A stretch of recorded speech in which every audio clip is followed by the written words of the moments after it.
What's going on, everybody? Welcome back to another stream here on the O'Shea Duke Jackson channel.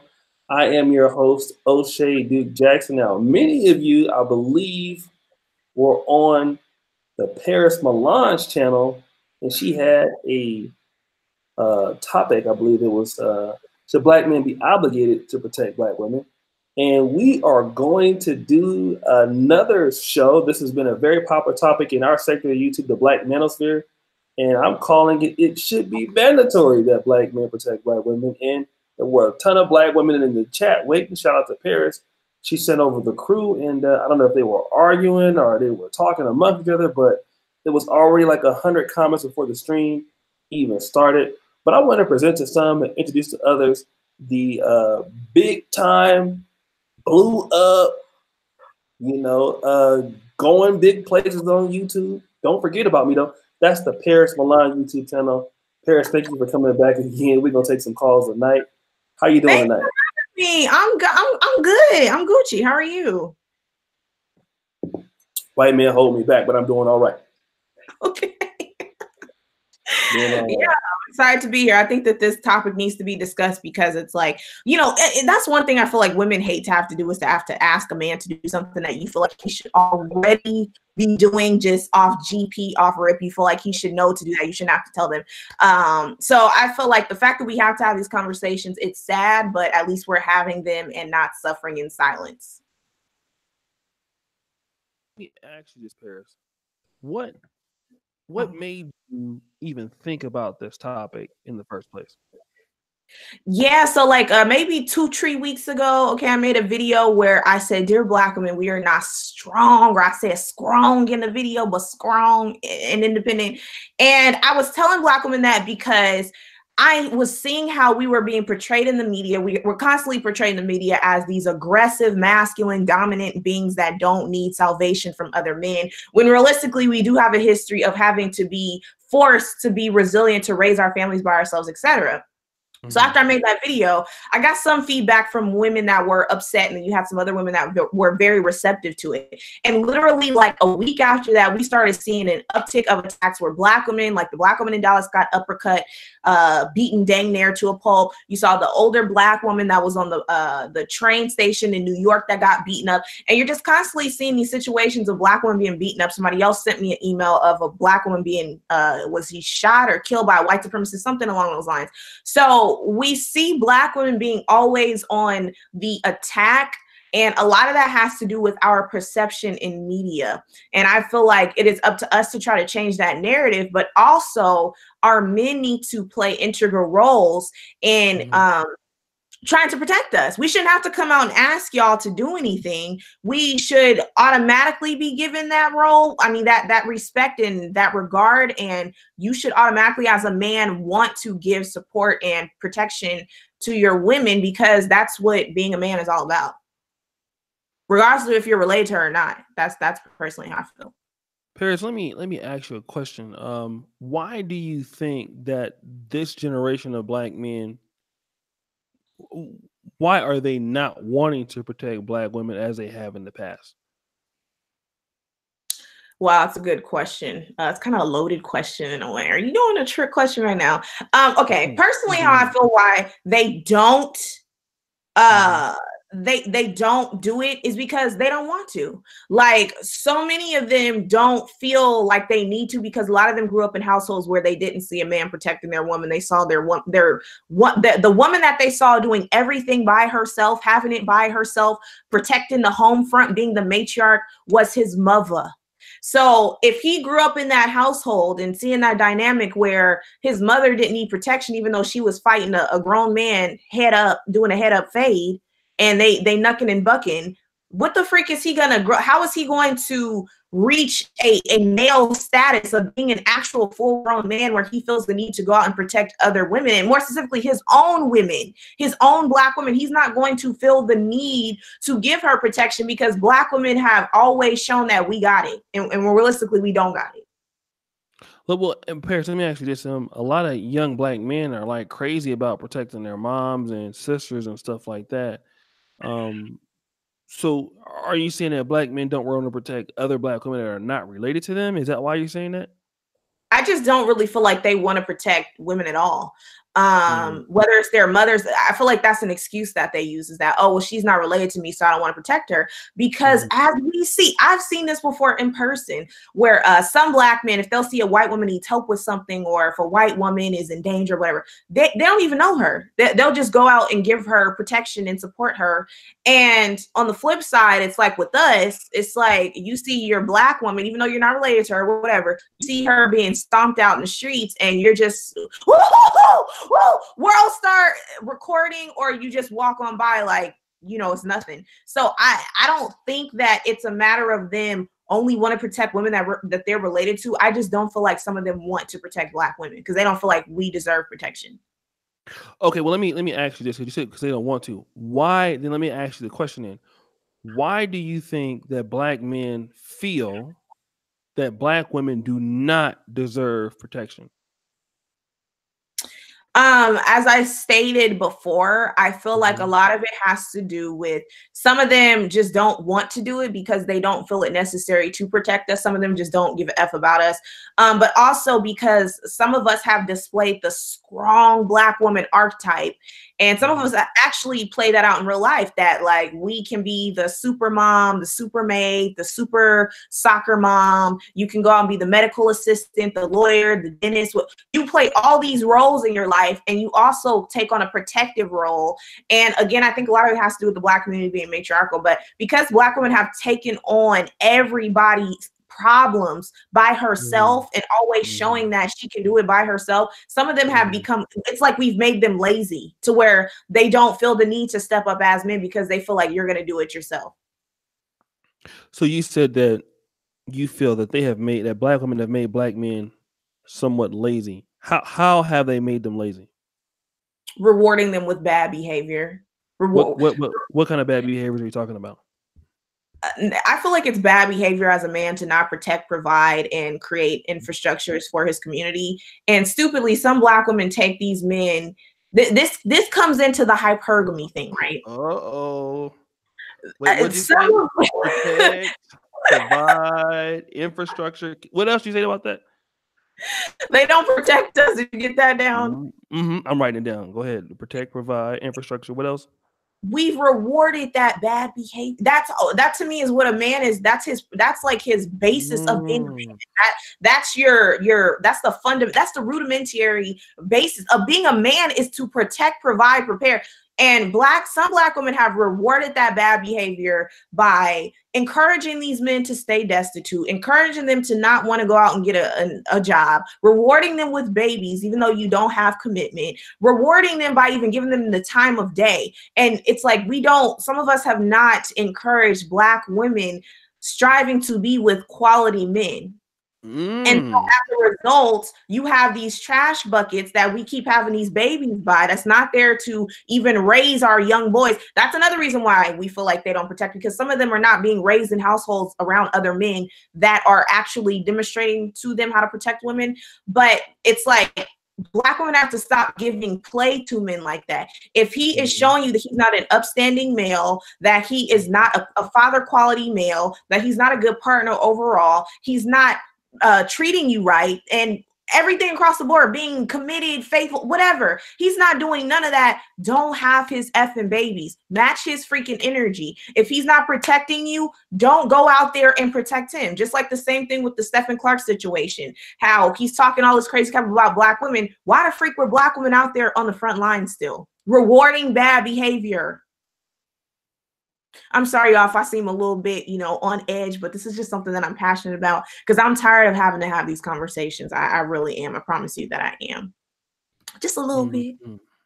Okay. I got a few questions, but listen, we got 292 people. We're Rock with Paris. We will allow some phone calls now. On my phone call setup, I don't know. Maybe we can do it both ways, because on my Blog Talk Radio, she'll be able to hear, but she'll be able to respond afterwards. So we have 295 people watching.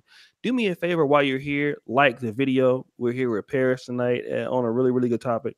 Paris, let me talk to you about you may, and I believe that, obviously you're a Black woman that wants a man to protect, provide, have infrastructure. You're a business minded young woman. I've talked to you before, and you have your head on straight. I have no doubt in my mind that you think like this. But I want to throw some shit in the game, Paris. Do you want to know why black women don't want? I mean, do you know why black women don't get involved with the guys who protect, provide infrastructure, and prepare? I would love to hear your take on that.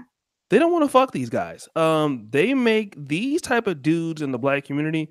They dry up most black women's coochie like the red, like sand in the beach. These are the guys that black women, for the most part, do not find anywhere near attractive.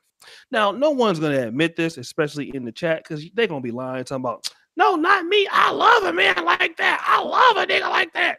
And then, at the same time, you got the R. Kelly Greatest Hits CD in your car. The thing about it is the reason the guys that black women reward, Paris, are the guys that they are attracted to. These are the guys that get the box wet. Like that. Okay. So what you're asking black women to do is, hey, stop going for the guys that you're attracted to and makes your box wet, and go after the guys that makes your box dry. All right, the guys that are the protected, provided infrastructure. The corny ass niggas. The ugly ass niggas. The boring ass niggas. The nerdy ass niggas. Yeah, that's what you tell them black women to do at the same time. They not feeling that. But what they will do though, Paris, unlike you, because we know that Jesus has worked in your life. We are definitely so glad for the wonders that the Lord is doing in your life. I mean, so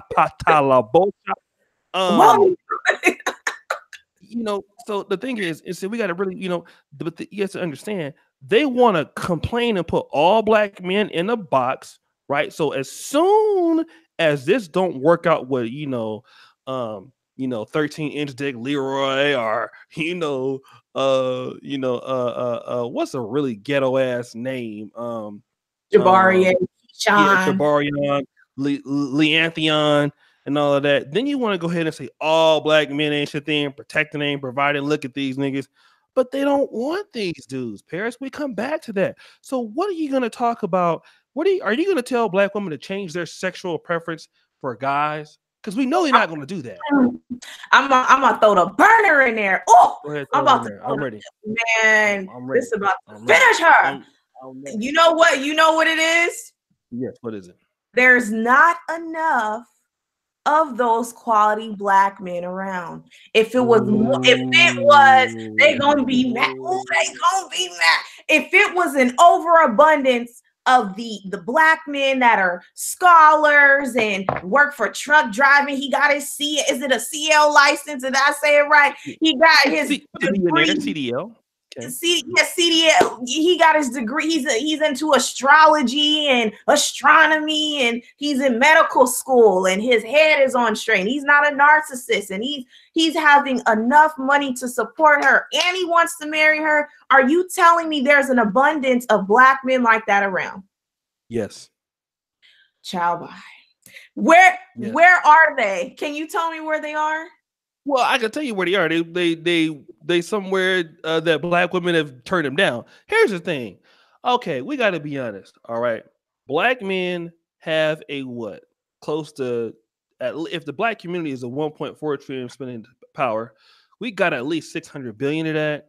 All right, we have a lot of black men in college. We have a lot of black men in 20% of black men are in the military. Okay, you have millions and millions of black men that are, we have way more black men graduating college than we have that's in jail. We have enough. Now, here's the thing. Paris, there's enough of black men for professional black women. Here's the thing. Black women who are even, not attractive, fat, good looking. Here's the problem, Paris, and you know this. Black women get approached by these kind of brothers all the time. Do you know? Okay, let me tell you how it works. In Paris, you know this. The average black woman has a nigga that she's talking to on the phone, that she sends a good morning text to. Okay, she has a nigga that comes over and fixes her stuff. All right, she has the nigga that she actually sleeps with. She has the nigga that actually, that makes her laugh. Black women have access to any kind of black man they want in Black America. I know that. You're an attractive young lady. You know that. You women in the chat, you're attractive young ladies. You know that. All of y'all got at least 7 or 8 niggas for different things. And the reason why you have 7 or 8, Taz Savage, not me. I don't play that shit. That's a lie. Okay. So all of y'all come across these dudes all the time, but you just don't think, oh my God, he's not a guy I can like, oh, I'm married to this guy who's a truck driver. What educated black woman wants to marry a fucking truck driver? I'll be honest. Black women look down on guys like that, Paris. Okay. They could be making $40,000 a year with that bullshit ass sociology degree, and that brother could be making $120,000 a year, but because he didn't pledge Omega Psi Phi or Alpha Phi Alpha, he's an embarrassment. Okay. And we know this. Black women are very elitist when it comes to those kind of things. So this is the truth. Black women are not interested in these kind of guys. And everybody knows this. Black women get approached by these guys all the time. All of you black women out there know this. You get approached by good brothers. How many times have you heard, well, why you didn't want to talk to? Well, I wasn't feeling him. Well, what about the other dude that had a master's in accounting? Well, he was nice and everything. He wanted to marry me, but he just couldn't keep my attention on. Y'all think every black woman gets approached by a guy like this all the time, and they don't want him. They only get mad when they go over to the white woman or to the Mexican woman. And you know what I'm talking about, Paris. Bankhead. So no. No. I got a whole rebuttal in store, I promise you. They all know I'm right. All you black women in here, y'all know I'm right. You have like 30 different niggas for 30 different things. One nigga that bring you food, one nigga that joke with, one nigga that you ain't never gonna see, but he send you good morning text messages, one nigga you tell your problems to, one nigga that fix your stuff. You all have this. Stop playing with me. I don't want to hear it. Go ahead, Paris. You know why you guys feel that way? Because too many of y'all be on that sugar daddy. Let me get a young 18, 19, 20-year-old woman. Of course she's going to want to date around. That's the type of women that's childish behavior that you're referring to, as women that just, oh, well, he's not attractive. That y'all always preach about dating younger women. Oh, she over 25, she hit the wall. Don't y'all say that? Or no? I would say 30, 35, babe, 35. Okay, well, I've heard of other black men say things like, oh, well, she over 25. She hit. Y'all looking at their dating choices. But the seasoned women that actually have accrued a certain level of success and finances, they want y'all Negro nerds. They want y'all that's part of what's it called? Architectural design and all that kind of. They're looking for y'all. But it's not an abundance of y'all. If you're saying that are you telling me that you are the average black man? The average black man is in medical school and making over $700,000 a year, and he got a degree and he don't have no kids. Are you telling me that that's the norm? That you are the average black male? I wouldn't say that I'm the average black male. Obviously, I am kind of special. My name is O'Shea Duke Jackson, so I mean, let's keep it real. But look, I will say this though.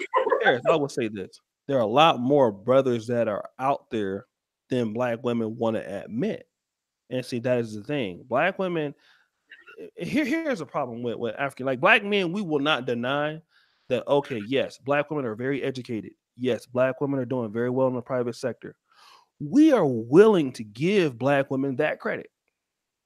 Okay, they're doing good. This is what it is. They have, in Atlanta and black cities, they have a lot of businesses. They're in, certain parts of law enforcement and certain parts of the judiciary system and certain parts of corporate America.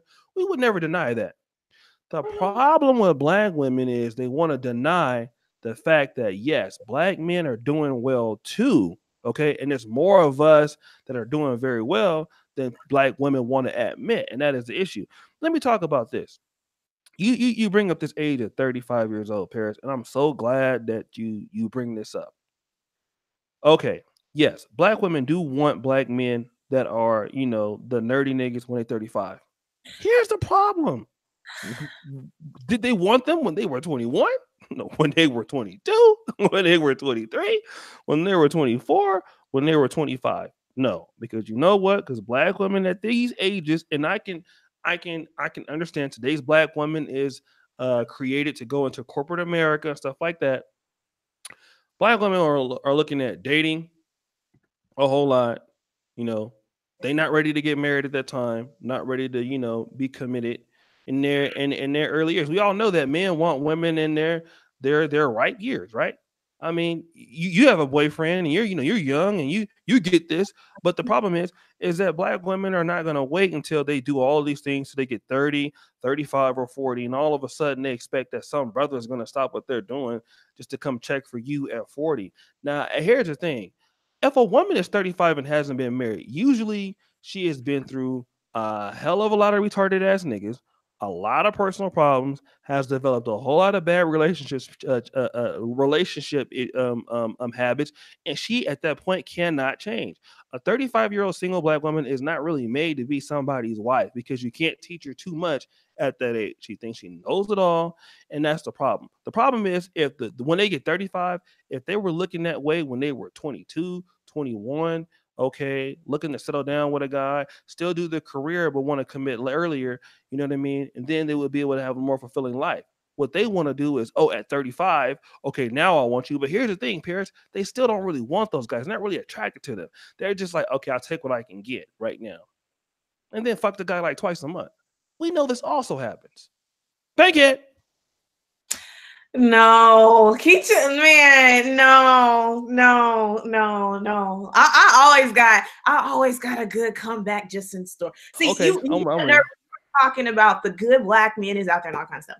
Have you noticed that there was this? I think she was Jewish, and she was talking about the dating habits of Jewish women when they go to college, and by the time that they graduate, they're already with their husbands and stuff like that. A lot of them are married before they leave college. Have you heard of that? Like other races of women? Yes, that's true. You don't think that is reflective of how much some of our men don't value marriage? That a lot of the men who are, upwardly mobile and they got their little coin up or whatever, by the time they get out of college, they're marrying non-black women. So it's not because, we rejected them in college. Some of y'all be actually looking kind of, good for y'all selves in college and stuff like that, but y'all don't value marriage. Some of y'all just don't. A lot. Even on this channel, y'all want to talk about black women don't want this and we don't value that, next one, but a lot of y'all don't even vouch for marriage, but talk about single motherhood. Oh, well, Paris, let me ask you this. I got to go with this, right? If black men don't value marriage, how is it that black men, okay, because if this is true, it has to be numerically supported. Black men are getting more marriages. We're 2 million less than the population, yet we have 365,000 more marriages. So we're the ones asking for you to be our wives and all this stuff. Most of us marry black women, by the way. So if black men are marrying, women out of the race and out of the stuff, that would imply that black men are more likely to get married than black women are. I believe that's the case.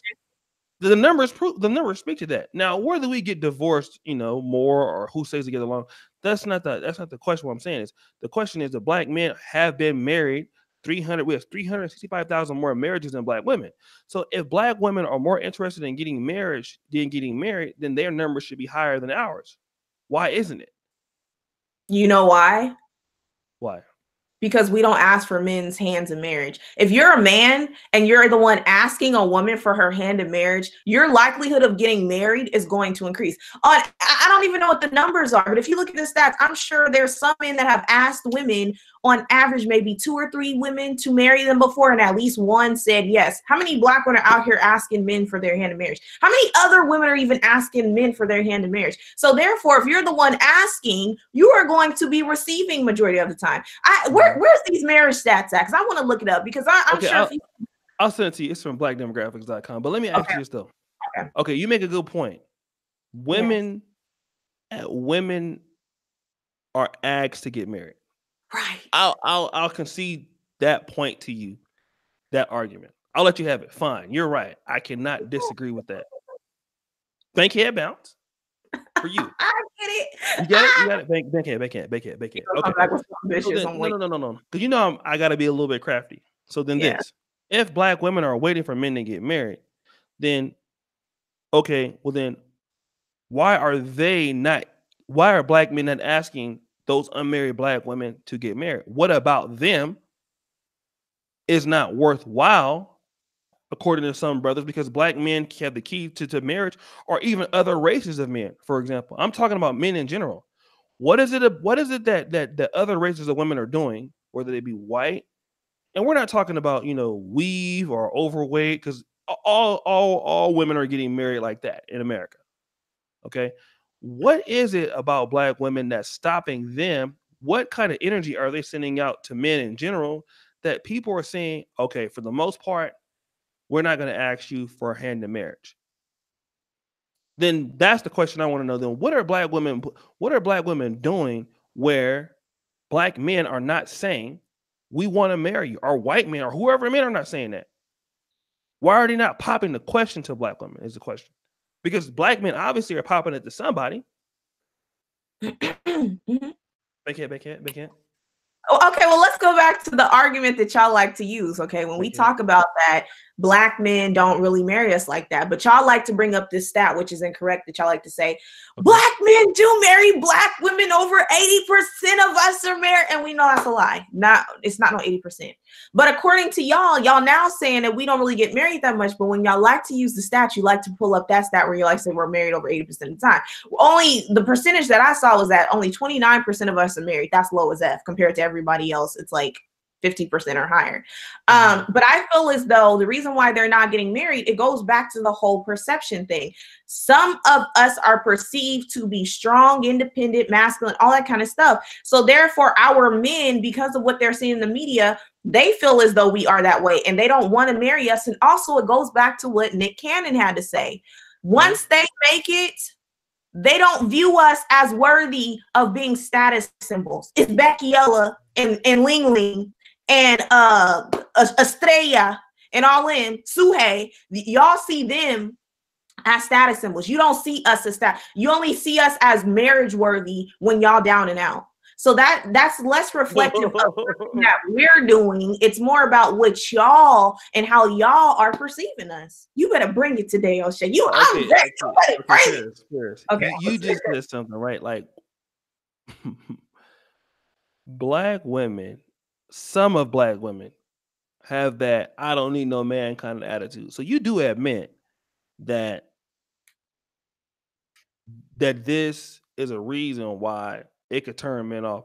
So since you say some, can you give me estimate what is some in a percentage on the scale from 1 to 100%? What would some be? That some of us feel that we strong, independent, don't need a man for nothing. Yeah. So how much is that sum? Is it 1%? Is it 20%? Is it 30%? I would say it's about maybe 30 to 40%. 30 to 40%. Wow. So 30 to 40%. That means, if you have 10 people walking down the street, and you want to do like, that means 3 out of 4 of women that are going down the street with this attitude, 30 to 40% is actually it's a big chunk of the population. So that basically takes out 30 to 40%. Even if somebody says it's higher, okay, we'll just deal with that. If 30 to 40% have that attitude and that's turning men off, then right there, that's the ball. The fat lady has sung, right? So what I'm saying is this, and here's what if black women feel whatever way they feel. Okay, you talk about brothers who have mommy issues, right? The brothers in the manosphere that talk bad about black women. Okay, let's be fair to black women here. Black women don't want to hear pejorative things because you have issues with your mom.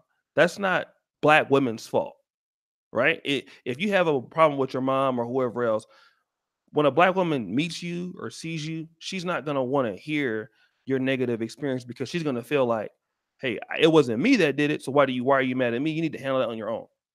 This is the same thing. If 30 to 40% of black women are feeling that energy, or I don't need a man and I don't need to, well, then where is that energy coming from? Number one, you can blame black men for that, certainly. But I just said that we can't even blame black women for our own individual efforts, if you have a bad experience or whatever.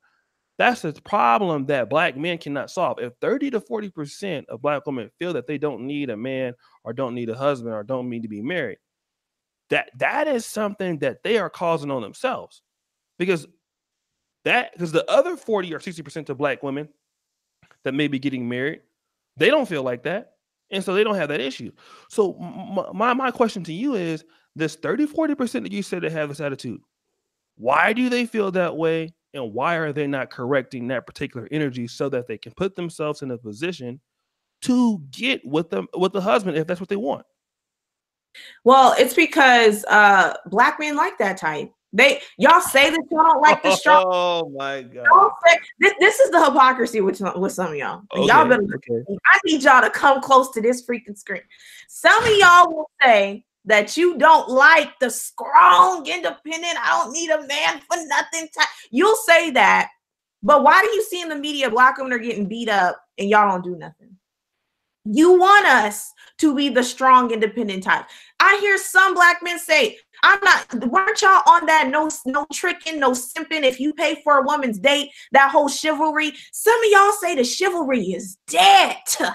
Don't y'all say that sometimes? So in saying that, how do you on one end, when the time comes for her to shut her freaking mouth, for her to stop talking back to you, for her to start cooking, cleaning, riffing, you want her to do all of that when the time comes, but when the time comes for you to provide, you better do it. I ain't paying for nothing. When the time comes for you to raise these children, this B to put me on child support. How the F she going? When the time comes for you to protect us, where are you at? So don't tell us you want us to not be strong and independent, but your actions say otherwise. If you don't want a strong, independent, masculine woman, then you need to start providing, protecting, and preparing, and you gonna shut us the freak up. See, that's why other races of women are able to cooperate and submit to their men, because their men have built an economy, so therefore they know when to shut their freaking mouths. But black women are forced to have to build our own economy. It's so many black women that are doing all these masculine construction working and CDLs and all that. They're having to be electricians out here. They're being Albert mother freaking Einstein, because we have been forced to be in the strong, independent, resilient position in the black community as the matriarch. So some of y'all can say all day that you want us to be feminine, but I don't think that y'all do. I don't. Okay, Paris. I can also say that black women have forced me to date white women. Black women have forced me to do certain situations.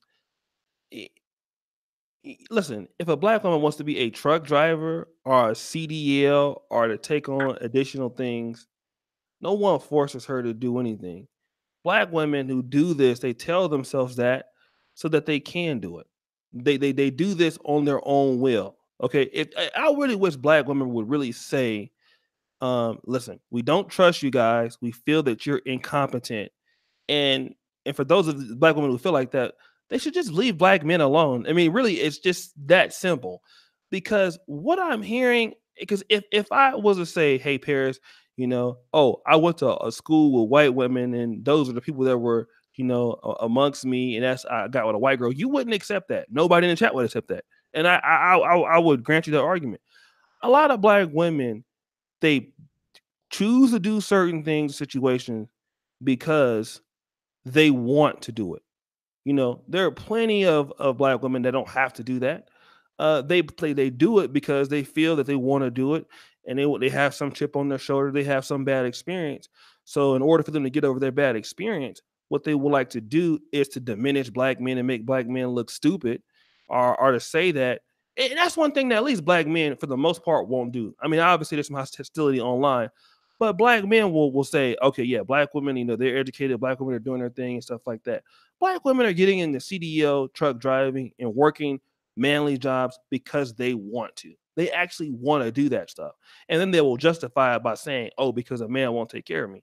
The situation is this. There are women who are unattractive, okay? If we're talking about, ling ling or whatever, I see black men, and you would agree. Do you see black men with a lot of unattractive women of other races? Yeah. A lot are just.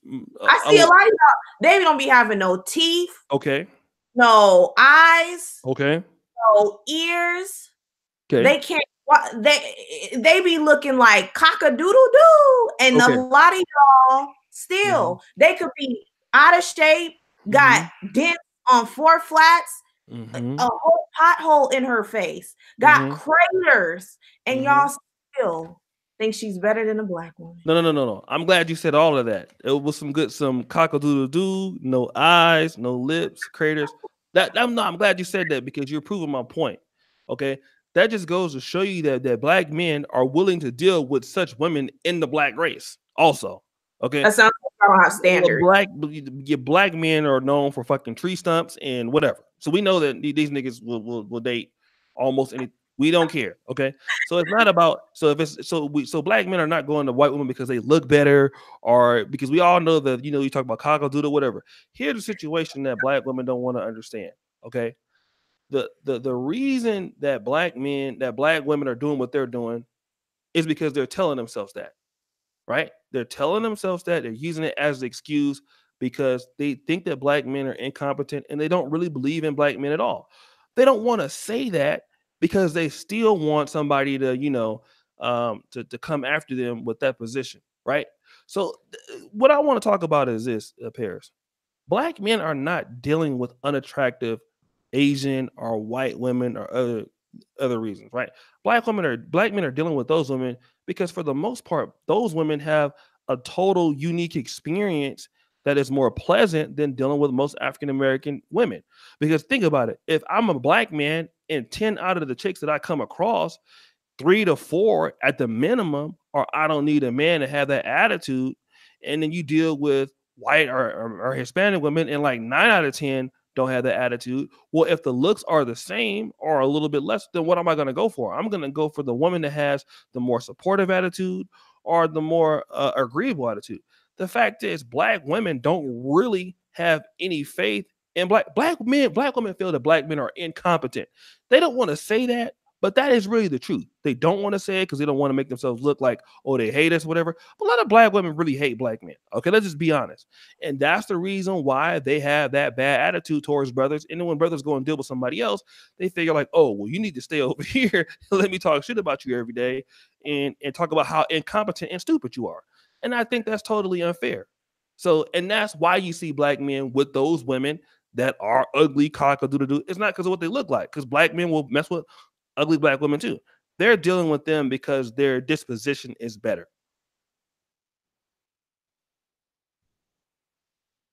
No. I got my hand up. I'm sure you all have saw the movie Us. You better stop this foolishness right now. I'm sure you have saw the movie Us, where Red was like, I don't think that. And okay, you saw the movie, like where her voice was on that croaky frog sounding like whatever. They said it's because of condition or whatever, a trauma. Okay. You saw in the movie how Adelaide's husband was basically weak, that Adelaide at one point had to step up and protect and lead the way. And we know in the end that she was the evil. We're not talking about that. They always have Lupita playing in that strong, independent role. But however, in the Us movie, didn't you see him getting effed up? He's just silly. He's weak. He's incompetent. You act like we're just saying that black men are this way for no reason, and that some of y'all have not actually displayed that some of y'all are weak, incompetent, feeble, and obsolete. You don't think that some of you guys have actually engaged in that? Absolutely. That's true. We wouldn't deny that. So why are we talking about, oh, well, they say that we inept? It's not that we're just saying that. Ain't it some of it the truth?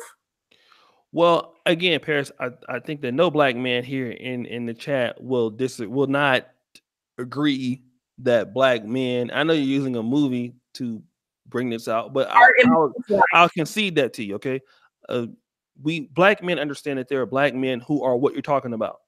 Okay, but here's a problem when it comes to brothers, right? We're willing to have the conversation that we know that there are black women that are fucked up. But here's the thing. And there's some guys in black YouTube that will say all black women are like that. But we definitely know that all black women are not like that. We know that there are black women who are nice. We know that black women are doing this. We know that black women are doing that. We know that also, though, but it's going to be probably a lot harder finding a black woman that has a greater disposition. But we know that we would not be able to classify all black women like this. The problem is that black men all the time get linked, get jumbled up in a bunch. Now, I know that there's some black men that do that, but we're going to be fair and balanced over here. And that's the issue.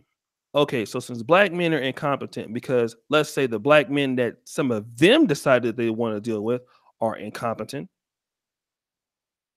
then you want to classify all of black men as being incompetent. I've dealt with some black women that were incompetent, but I cannot say all of black women are incompetent. Just like I'm in Africa, there's a lot of incompetence in Uganda. Lord Jesus, it's the truth. But I cannot clearly say that all of them are like that, right?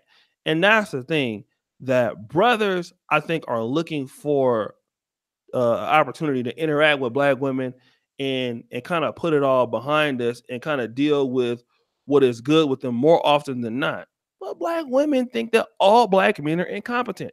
It's not even the brother that's on it's the brother that's the educated brother that she feels is incompetent. It's the brother that has his brother who's raising his kids. The black woman that's getting involved in that. Oh, you shouldn't be treating your son like that. You shouldn't be disciplining your son like that. Black woman getting involved in that too. The black woman does not feel the black man can do anything. Even when he does have it together, she doesn't trust him that he can do stuff, even when he has proven to the greater society that he can do these things. And when black women come across a black man that know what he's doing, she is shocked. She is scared because she thinks it's too good to be motherfucking true and that he is going to somehow fuck it up. So, but here's the thing, though, Paris, and but when a black woman come across that white man, oh, she can trust him. And that is the problem right there. Black women do not want to admit that they feel that all black men are incompetent, but y'all can't leave us alone and stop talking shit. You can't. Because if we would say, listen, black women and black men, go your own way. Don't talk shit about us no more or whatever. Black women would go crazy. Because they want black women want black men to be y'all hoes. I'ma say it. This is what y'all looking for. Y'all want to keep pimping on black. Y'all cannot leave us alone. Because y'all think that we are y'all hoes. Okay. And we are y'all slaves and shit. Basically, we come over through with the dick when y'all want it or whatever. And then the rest of the day, you talk shit about us, talk about how stupid we are. We ain't doing the motherfucking thing. You niggas ain't shit. Oh, why you don't protect us? Oh, you ain't shit. I make more money than you. You ain't got no education. Okay, give me some dick. Okay, go back over there in the corner. Why you over there with that white girl?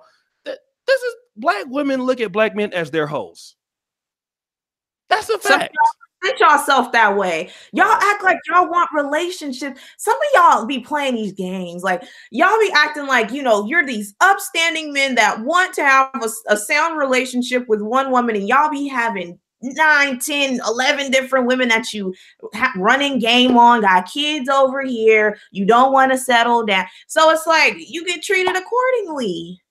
Y'all lead the way, so we follow. If you lead as a man, if you lead, we're going to follow. And as a result, you even talked about that we'll cooperate with white men. Y'all do the same thing. It goes, you said we're being fair over here. Y'all do, it goes both ways. The same way that if we'll accept a white man in whatever condition, y'all do the same thing for these non-black women. And as a result, you see more and more black women that are dating outside their race because black men have been doing it the most. It's what it is. I've accepted it. Okay, I don't think that black women are dating outside their race because black men are doing it. The fact is, black women just can't date outside their race like black men can. That's really what the truth is. They can get fucked outside the race, but they can't really date outside the race. I mean, Lovings versus Virginia. Wasn't that what a black man, a black woman, and a black man? They started that shit. They identify as black. Okay, here's a problem. All right. But black women, I don't think that they are in any way more physically unattractive. Okay, I understand that they may have obesity or whatever. This is an issue we understand. But for the most part, black women have a notorious reputation around the world for not being really ready to be in relationships with any group of men. That's not how just black men see it. That's how other groups of men see it. It's just the truth. So when we talk about dating outside the race, I would say black women are getting fucked outside the race. Okay. I don't think that for the most part, most guys are looking at black women like, damn, um, we really want to marry y'all. And I think really, if a lot of guys that were willing to marry black women outside of the race, then black women would lead the United States in interracial marriages, would lead it. If white men really were open to black women like that, they would be the most married group because they would definitely go for it. But they can't at the same rates. See, black women want to act like, oh, well, we sticking with black men because we love y'all. No, you don't. No, they don't. Black women don't love niggas. The only time black women will show up if a nigga gets shot, like whoever else. What's this nigga? Any nigga get shot, Leroy Jackson get killed by the police. Them black women out there marching, not because they care about that nigga that got shot. They coming out there to let these people know they want to get on the damn camera and all of that. Man, a lot of black women, bad decisions create those kind of dudes that get motherfucking killed by the police. So how the fuck can you go up and start a goddamn fire and then put it out and want to talk about, oh, it's me that's sticking up for you niggas? That's bullshit. You know where I come from. A lot of women out there made bad decisions and dealing with the man that they messing with, know that they couldn't have, know the man was no good, knowing that they couldn't take care of a boy like that. He come out there and get killed by the motherfucking police for doing something stupid because you can't take care of this nigga. And then when he gets shot, oh, here come black men to y'all rescue. See how we stick up for y'all?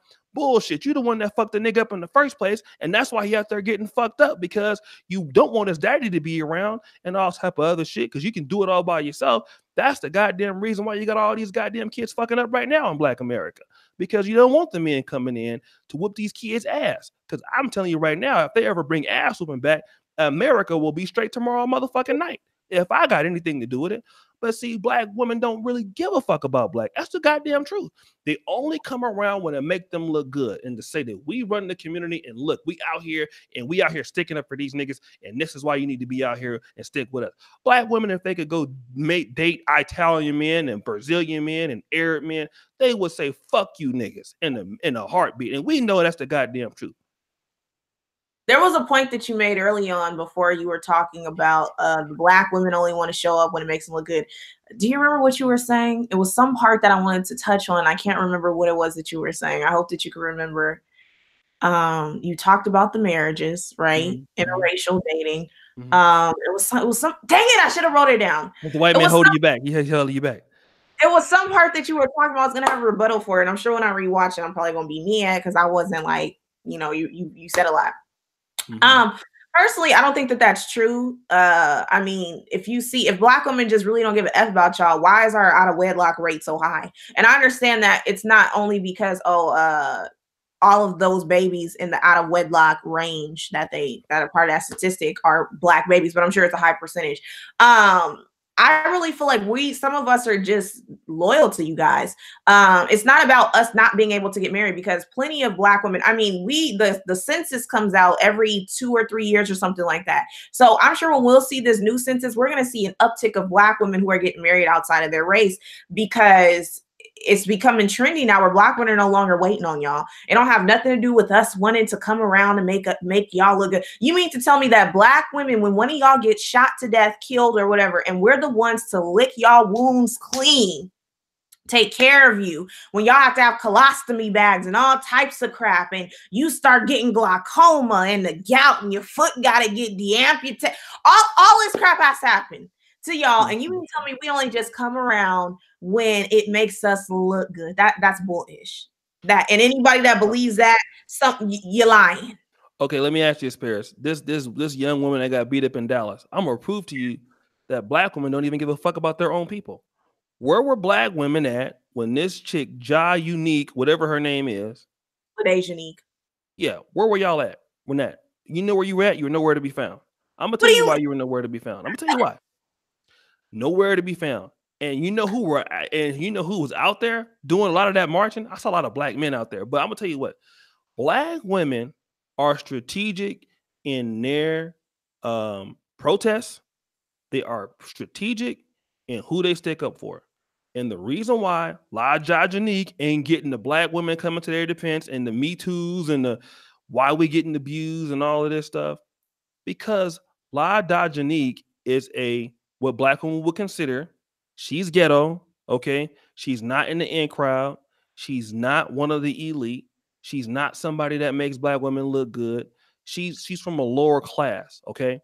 And because she's like that, and a lot of black women who are educated, who are doing very well in life, a person like La Dajanique is not a part of the crew.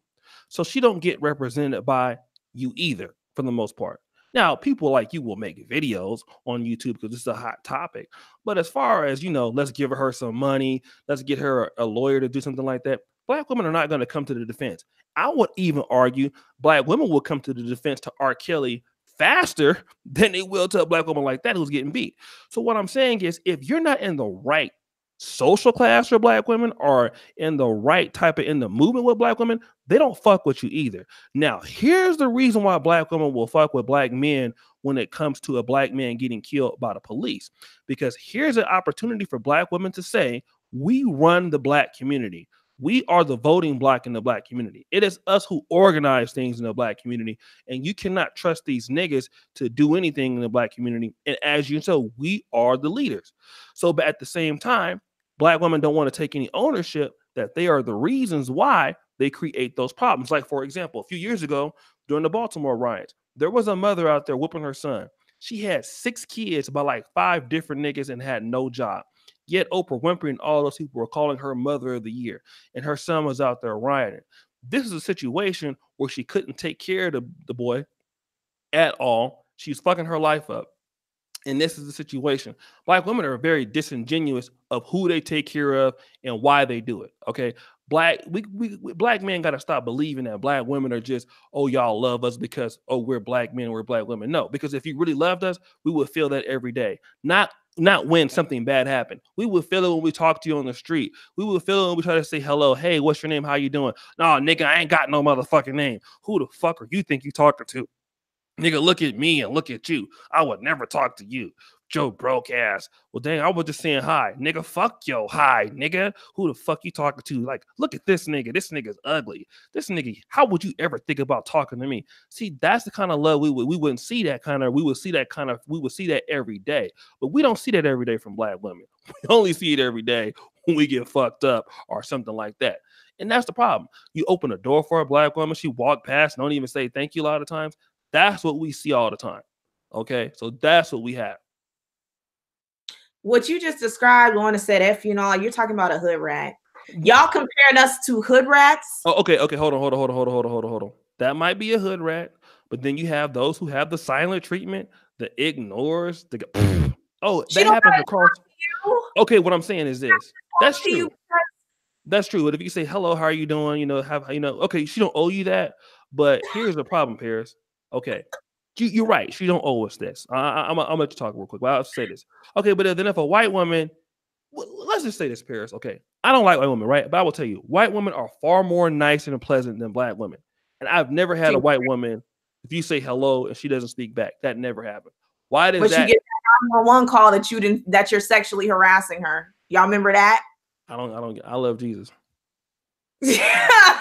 Y'all love to play these the white. Well, let me tell y'all how ridiculous some of y'all sound. Okay, it's just that white women are just nicer to us, and they just give us more play, and it's just that they provide things for us, and they don't complain, and they don't wear weave, and they don't wear makeup. But hi, there's this big black ape here, and this is what they say. I'm not calling y'all apes. I'm just telling y'all how they think.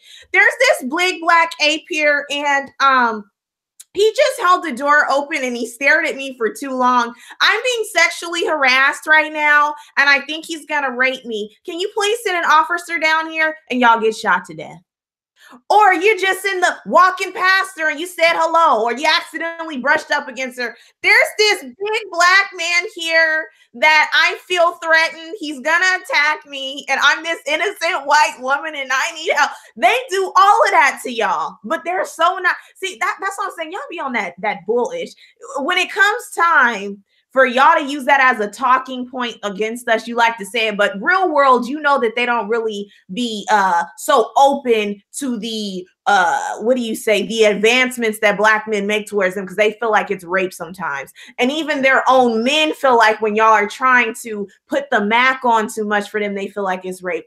And that's also a reason why you had Dylan Roof shoot up the whole church, because he feels like in society, they really feel like Black men are sexual predators. I mean, the whole Me Too thing is about taking Black men down, and it's spearheaded by white feminists. You mean to tell me that these white women that's so nice to y'all and giving y'all all this play are not out here trying to start a campaign to make y'all the face of rape? These nice white women's that y'all say love you so much, but Black women aren't on the sidelines doing that crap. We're not doing that. Paris, I think that Me Too was started by a Black woman, but white Tara Burke hijacked it. Tarana Burke, okay? And y'all be talking about her. She started it, but its initiative was not created to go after Black men. The white feminists hijacked it, and they started this whole campaign. So we can't blame her for that. So we can't blame the person that started it. Okay. Let me say this. Okay, so Paris, you talked about like, okay, assuming that I was gonna talk to a white woman, and Hotep, I'm gonna get my swirl on for the conversation, so y'all don't try to talk, try to say that I'm out here. I'm gonna talk to a white woman. She is gonna call the police on me. It's possible. Paris, who calls the police more on Black men? Is it white women or Black women? I would say Black women, and that's due to the high domestic violence rates that we experience from some of y'all. Okay, so do you think that more Black men are in? In my position is a lot of guys in jail are in jail indirectly over a woman. That's my opinion. Whether it's murder related, drug related, or something like that. Somehow there's a woman in there. Where do you think that Black men are indirectly in jail? If they are in jail about that, are they in jail dealing with white women or more likely to be dealing with Black women? I'm not sure what the stats are. It could be with a white woman. It could be with a Black woman. We don't know. Take a good guess. I'm going to assume that you're going to say it's a Black woman, but I'm also going to say that there has to be factors such as not paying your child support. I already stated domestic violence. There could be an array of different issues. We're not just falsely calling the police on y'all if that's what you're trying to insinuate. Okay. So for whatever reason that it is, all right. When we dealing with Black women, there's something that's happening in that relationship that the police are called. All right. So if you're a Black man and you know that Taquana will call the police, right? Then here's what I understand. Help me. Because you will say, okay, well, you're gonna go to the white woman, and she gonna go talk to her with your big ape ass. You'll be over there talking about making her a collard green sandwich. And as soon as you go over there and you tap her shoulder, she gonna call the police on your Black ass, and 32 helicopters gonna come over there and bomb your ass to death. And you can get shot in the ass dealing with this white girl. Okay, that's what's gonna happen to you.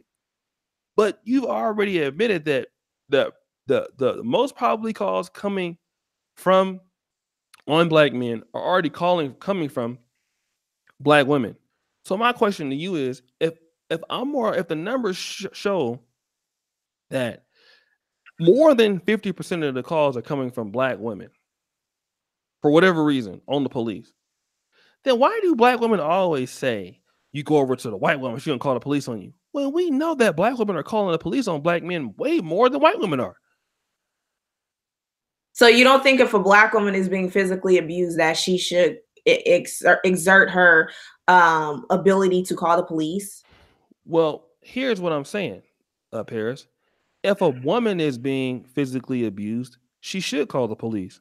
However, we do know that Black women will start stuff with a Black man and try to say, oh, nigga, if you leave, I'm going to call the police on you anyway.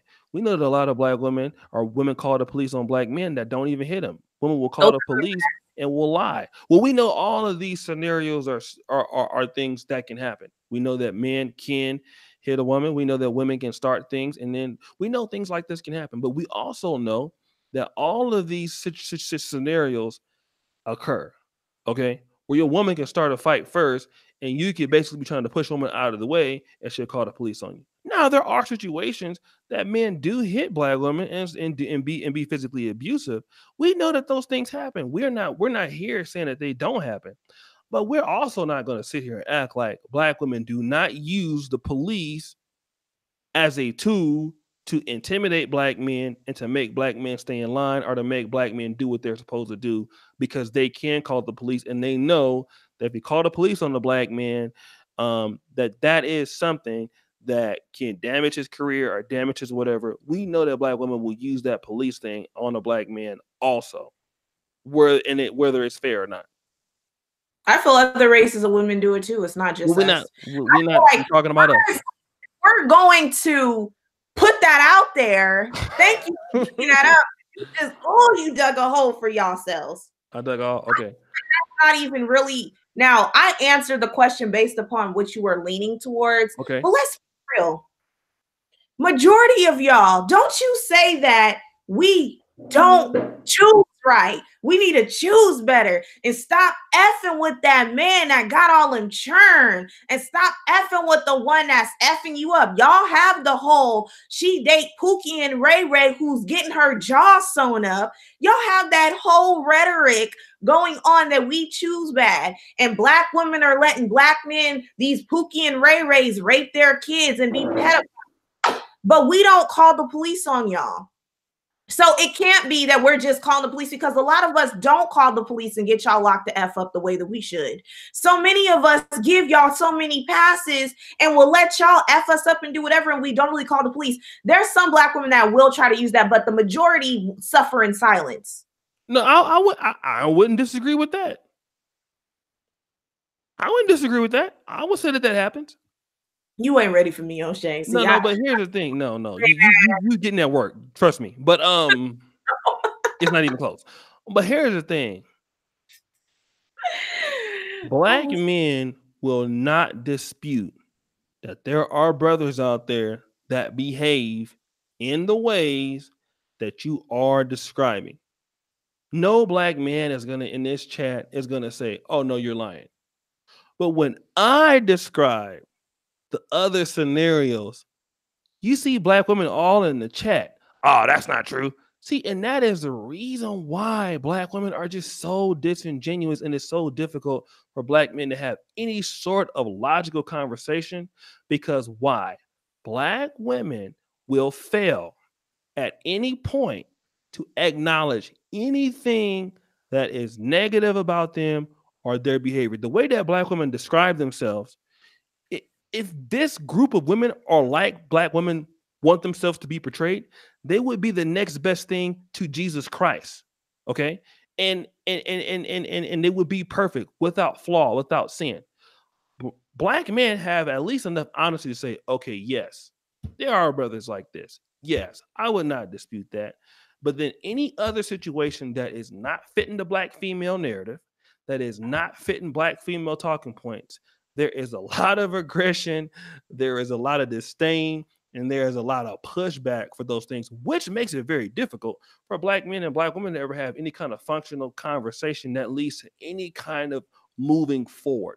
And this is the reason why, because y'all don't want to admit, okay, black men get, some black men will hit black women. Absolutely, that happens. But what about black men, black women who call the police on brothers and lie? There are brothers in the chat right now that will tell you it's happened to them. Black women who use the police against black men just to keep a black man straight. Sometimes, here's what will happen. I've seen situations where a black woman will call the police on her brother, say he hit her, get the brother locked up, then go tell the police, I didn't do it, I was just mad, then drop all the charges and bail him out and stuff like that. That happens a lot. You know why? Because they stupid, some of them. No. You know why? Y'all better brace yourself in this chat right now. What it is? Y'all better, you better brace. I know you're gonna better. Y'all need to stop effing with these women that's gonna call the police on y'all. Y'all need to stop dealing with these women that got deceptive characters and got spirit on them. Y'all need to choose. Every argument that y'all use towards us, I'm throwing it back on y'all. I'm sorry. Go finish your point. Okay. What was the argument again? We need to choose better. Do better. You're holding us responsible for the trash quality of women that you attract. We don't have nothing to do with that. Y'all need to, just as some black women date the Pookie, the Ray Ray, the Tyrone, the Keyshawn, the Jabari, all in there. Y'all need to choose better. You see how it works? It works both ways. Well, no. Here's the thing. Should we choose better women or should we choose better black women? Because when black men choose better and they may not be black, you have a problem with that. So what do you really mean when you say choose better? That y'all just don't have good standards when it comes to women in general, whether you swirl or not. Y'all don't. So when black men choose better and they stop talking and they don't have no issues with black, you have a serious problem with that. So are you saying that black men should choose better when they choose a different type of woman? Should they still choose a black woman? Or I mean, like, what are we talking about here? Because when black men, I'm sorry, go ahead. Go ahead. Because what I'm saying is this: you say choose better. Okay, so the black men actually say, okay, I'm gonna choose better. I'm gonna date Ling Ling or Mulatto Mary or whoever else. And you know who's the number one person arguing and being upset about that? That's black women. Oh, look at him. He can't handle a strong black woman. He's weak. Look at him. He's he can't handle one. He's a sellout. He's a con. Okay, well, you said choose better, baby. You know, he just don't have the same complexion as you. What's your response to that? That y'all some hypocrites. Y'all tore Serena through the mother freaking mud, through the trenches. Y'all was so bad. You look at Tamron Hall. You got some of y'all talk about cancel Tamron Hall. The average black woman, if she gets effed up by a non-black man, this is why y'all bed wenches shouldn't have ever dated outside y'all race. This is why y'all ghetto gagging thoughts need to be slashed and in the face of. Y'all be saying, y'all act like y'all not bothered. Y'all be mad when we date outside our race, which is why you got all these channels dedicated to telling black women that they some bad witness for dating outside their race. It's bull crap. We're talking about in this specifical, I know it's specific, but when we're in the specific conversation, when we're talking about why is it that the black, we're talking about the relationship between black men and black women calling the police. And you said, well, I've heard of some sisters calling the police on us if it's just X, Y, and Z. No. It's the one that you chose that called the police. It's the one that you chose that got you on child support. It's the one that you chose that stole your effing money and pulled a Cardi B on you and drugged you and did. That's your choice. So how are we as a collective blamed for the see, you have to be responsible for the women that you attract, just as black women have to be responsible for the men that they attract. So if you're attracting bottom of the barrel, expecting bottom of the barrel results, but you can't place that broad brush on the collective because you just couldn't pick a baddie who had her head on straight. But Paris, you've been praising the brush on the collective the whole damn show on us. That's what I haven't. I said some replay, and I said something. I never. But okay. I mean, it maybe not you. So let me retract that. I think when you speak for when you talked about the movie, right? In that scenario, I think the indication is, while you didn't say all, that it sounded like that you could be insinuating that because of that movie, that a lot of black women put black men in that stereotype because, oh, well, they're not like that. You did say that. So it kind of gives the implication that, well, you might be saying some, but that you do believe that many black women think all. So while you may not, go ahead. I feel that we all know, okay, I'm going to make this short. The black community is very, matriarchal. As a result of the black community being matriarchal, what does that tell you about the man? The community and the way that the dynamic is between the man and the woman speaks volumes about the men. Have you read Frances Cress Welsing's book, The ISIS Papers? I have not, but I will do that in the next few weeks. Shout out to I'm gonna let you borrow my book for free, and then you can just mail it back when you're done. I got the book. I bought it. I got it. The white man not gonna let you send it to Poland. Oh, they're not. He hold me back, but Dang. Anyway, so I got the book, right, and in chapter 6, okay, we talk about black male passivity in that chapter, and it talks about how women are relying upon men for protection and to defend them, and when a man is conquered, the woman is also conquered. And so when you hear these women talk about, the black male is conquered, they don't realize they're saying black women are conquered too. My point is that the very display of the black community being matriarchal speaks volumes about a black man's inaction. You don't think it does? So how is it saying that all of you are an X, Y, and Z way when the black community itself is very matriarchal, which denotes that the black women are having to take the lead. And that also denotes that the men are just sitting idly by, allowing their women to have to do this all by themselves. That's a lie. Well, I'm not saying all of y'all are that way. Okay, Paris, let me say this. And I'm not an old man. I mean, even though I am smooth for some of you ladies out there that's single. But let me just say this real quick. I'm gonna say this. And this is probably going to take some of you from a history lesson. My great grandmother, my godmother who's dead, and my grandmother, when they first came to the state of California, coming from the South. I don't know where your parents is from, but my shout out to all the families that came from sharecroppers. For some of my ADOS family, if your grandmother or grandfathers or great grandfathers were sharecroppers, press 4. Okay, I want to see it because my great grandmother and grandmother, my mom, we came from a family of sharecroppers in Louisiana. What happened at that particular time during the period of segregation when we were sharecropping on Mr. Charlie's land? You had black men that were trying to do stuff, starting schools and colleges, Morehouse was started in the church and things like this. But at the same time, my grandmother and my great grandmother, they were working for who? If they didn't work on the farm, they worked for white people's houses. They worked for white women's houses and things like that. And we called this white woman at that time Mrs. Ann.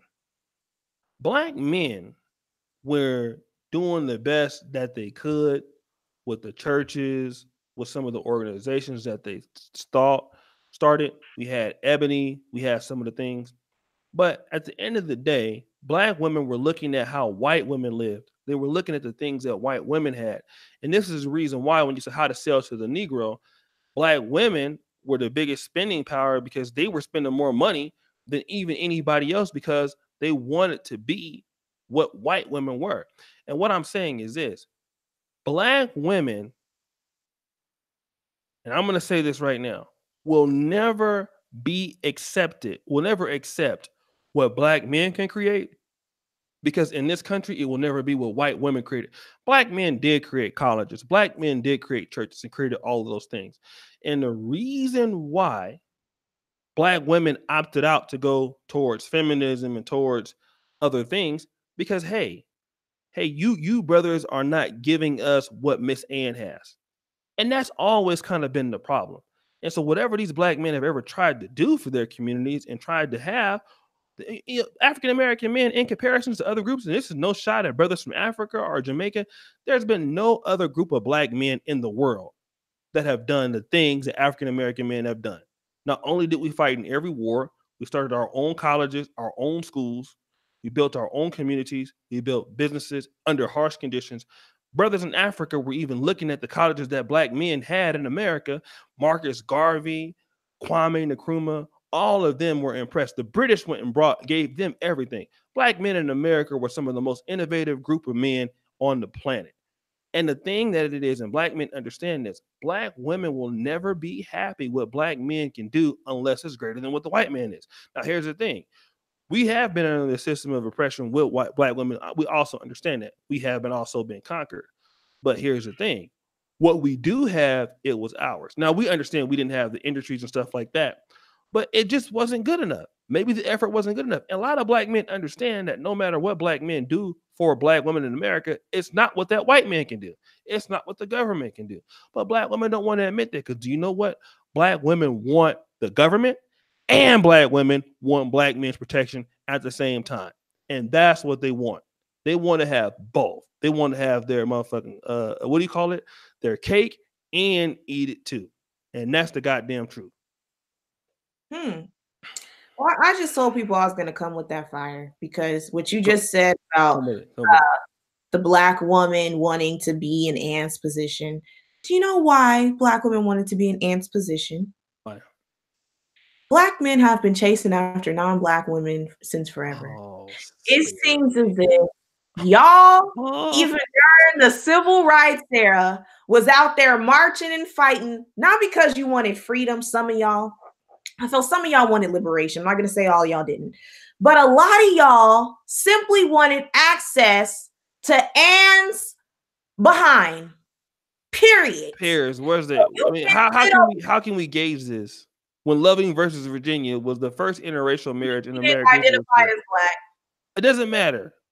The white people identified her as a nigga. Well, they were wrong. She said she was Native American, according to what she said. So, what indications can you show that Black men were fighting for civil rights for white women? Is there any way that we can? How do we know this? I mean, it's a pretty good. It's a pretty good. What would you call that? It's a pretty good hypothesis. But how do we know this?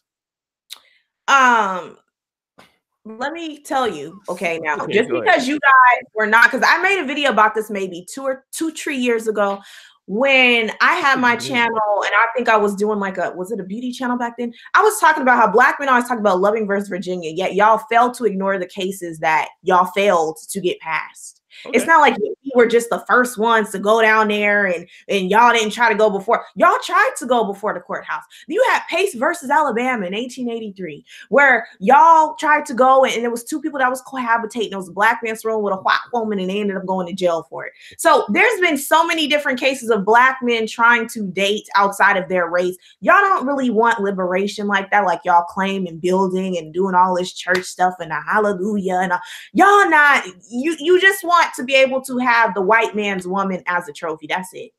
Well, so the same way that you say that Black women want the white woman's possessions, y'all want the white woman herself. So we're equal. Okay, so let me say what indications, because they're different.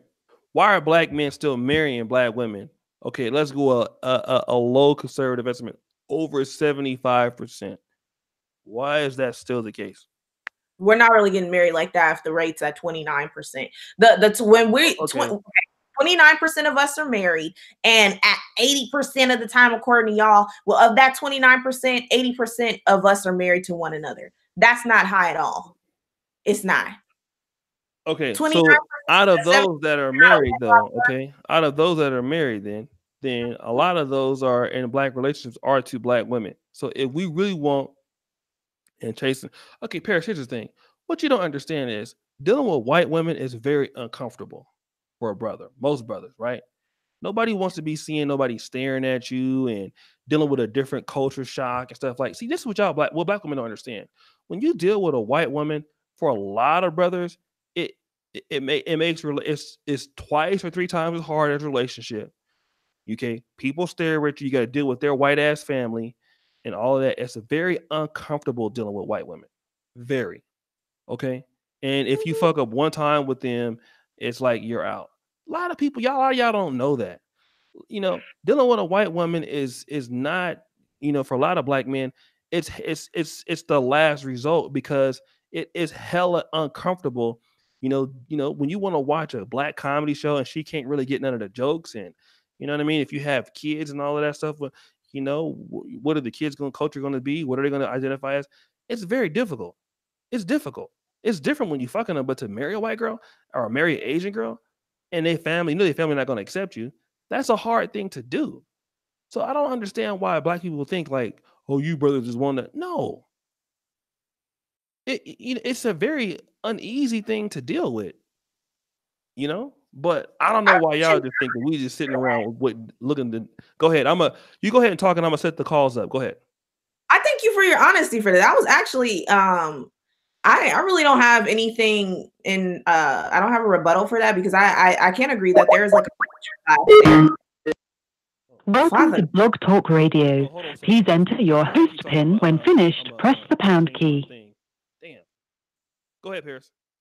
Yeah, like I wish more black men were honest with that, where they say, you know, it's hard for us to date them because of the different cultural clashes that we have, where it's like you're dating this woman that doesn't understand your jokes, certain things you're uncomfortable to speak around her. She can't understand when she sees a black person getting shot on the you know, on TV. She can't relate to you. She can't understand your plight as a black person. So to hear you admit to that, that's real ish right there, because you have so many of these dust bunnies in your chat right now that don't want to acknowledge that. They want to just deflect. They want to be coddled. Some of them are very feminine. They want a woman to lead the way for them, and they don't want to take accountability for anything. But the fact that you stood up and said that, much respect to you, O'Shea, for that. Much love. I'm gonna read some of these chats on what y'all got to say. Black women need to go need to go by a book of rules to lead marriage. Why are we leading the marriage? Like, ain't that a man's job? That's the man's job from what I remember. Yes, a lot of y'all are dust bunnies in this chat. Much love to Essence Aquarius. I know she's from my chat. She won't understand y'all, but if you like it, I love it. Okay. Facts. White women are last resort for most brothers. That, to hear that honesty was actually refreshing.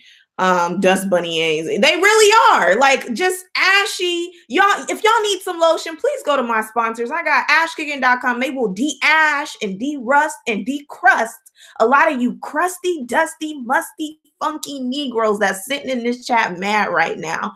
Y'all been, see, because y'all been talking crazy about me for a long time. And I just been silent. Y'all been running amok. So now I'm here to go off on y'all just the same way y'all been doing to me. Well, see, when y'all call up to this chat, you better be respectful. Okay, I'll give y'all the respect that y'all don't give me. But all this talking crazy, y'all, yes, go to Ash Kicking. They got everything for you nasty, rusty, ankle having Negroes that like to sit online and run y'all mouths and not be productive all day. That's what they got for y'all. Somebody said, nothing dusty here, goddess. I'm a god. Okay. Why are you using O'Shea's line? What line is his? A lot of ashy broke men here. Man, you ain't never lied.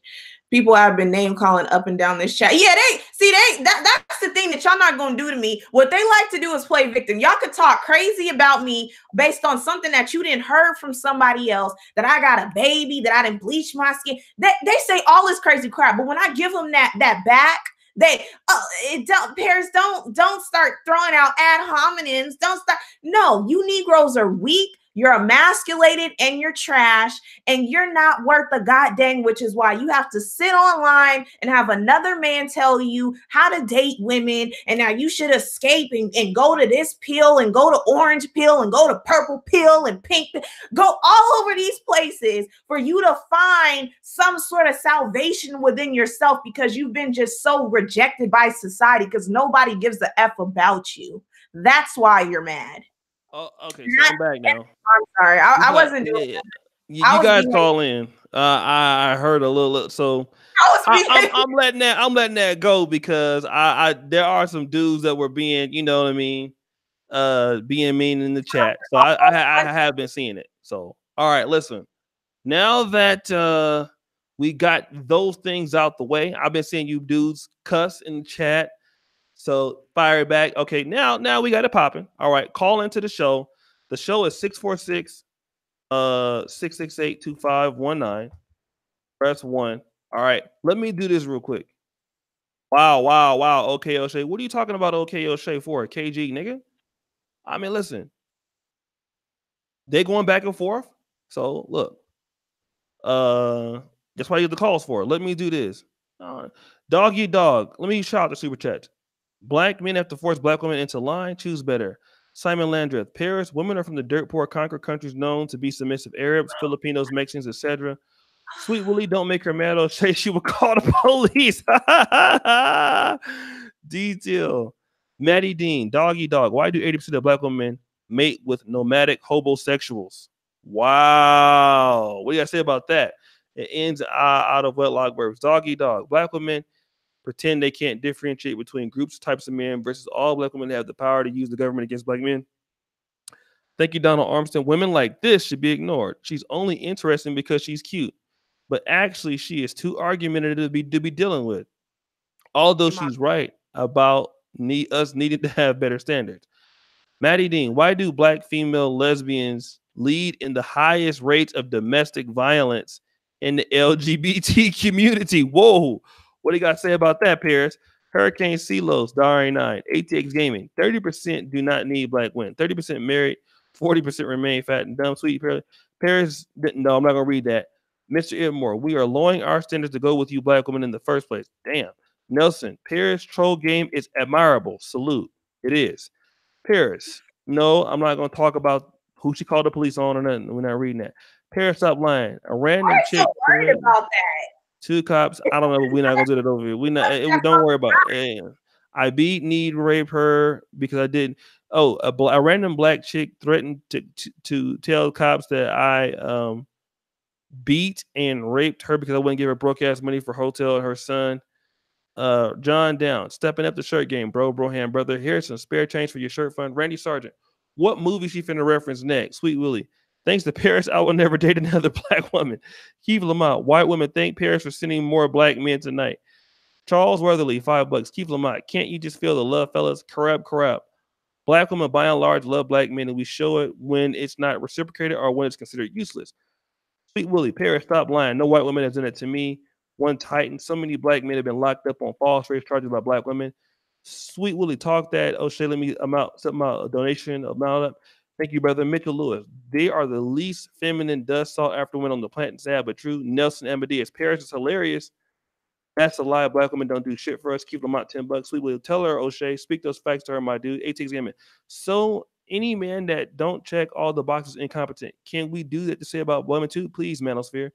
Pete Jester, black women don't want a relationship, they want ownership. Wow. Mr. Edmore, shout out to Becky. AM1. Many black women fear a man that doesn't need her. Absolutely. Please stop spoiling the Us film. Marcus Love. Sweet Willie, why do men debate with women like this? Information man. P, brother O'Shea, I'm still on live. Respect to you, brother. Jahorium Israel. Damn, O'Shea, that was real. Andrew Wilkins. Foreign other men beat their women in public for cheating or disrespecting in Paris, and all black women pretend to be beat. No, we're not going to read that. One, I think Paris is trolling. She is full of crap. Ali G, you put a black man in more danger to buck the system to be rather traditional than letting them be strong. They will never concede. Wayman Brown, Simon Landra, the Yeti, the lucky lefty Will Lou discussion.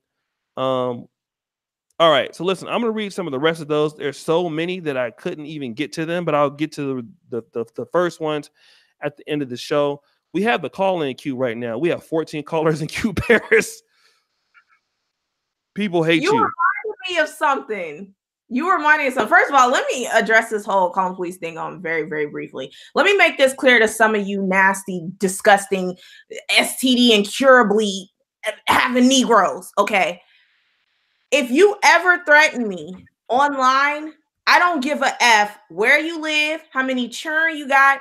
I'm not going to take a penitentiary chance to get locked up because you can't control yourself because you don't agree with my opinion. So try it if you want to, and you'll be next. Secondly, I remember something I was telling you that I couldn't remember. Remember when I was like, can you talk back to something that you mentioned where you were talking about black women are not ready to be married? Remember you said that?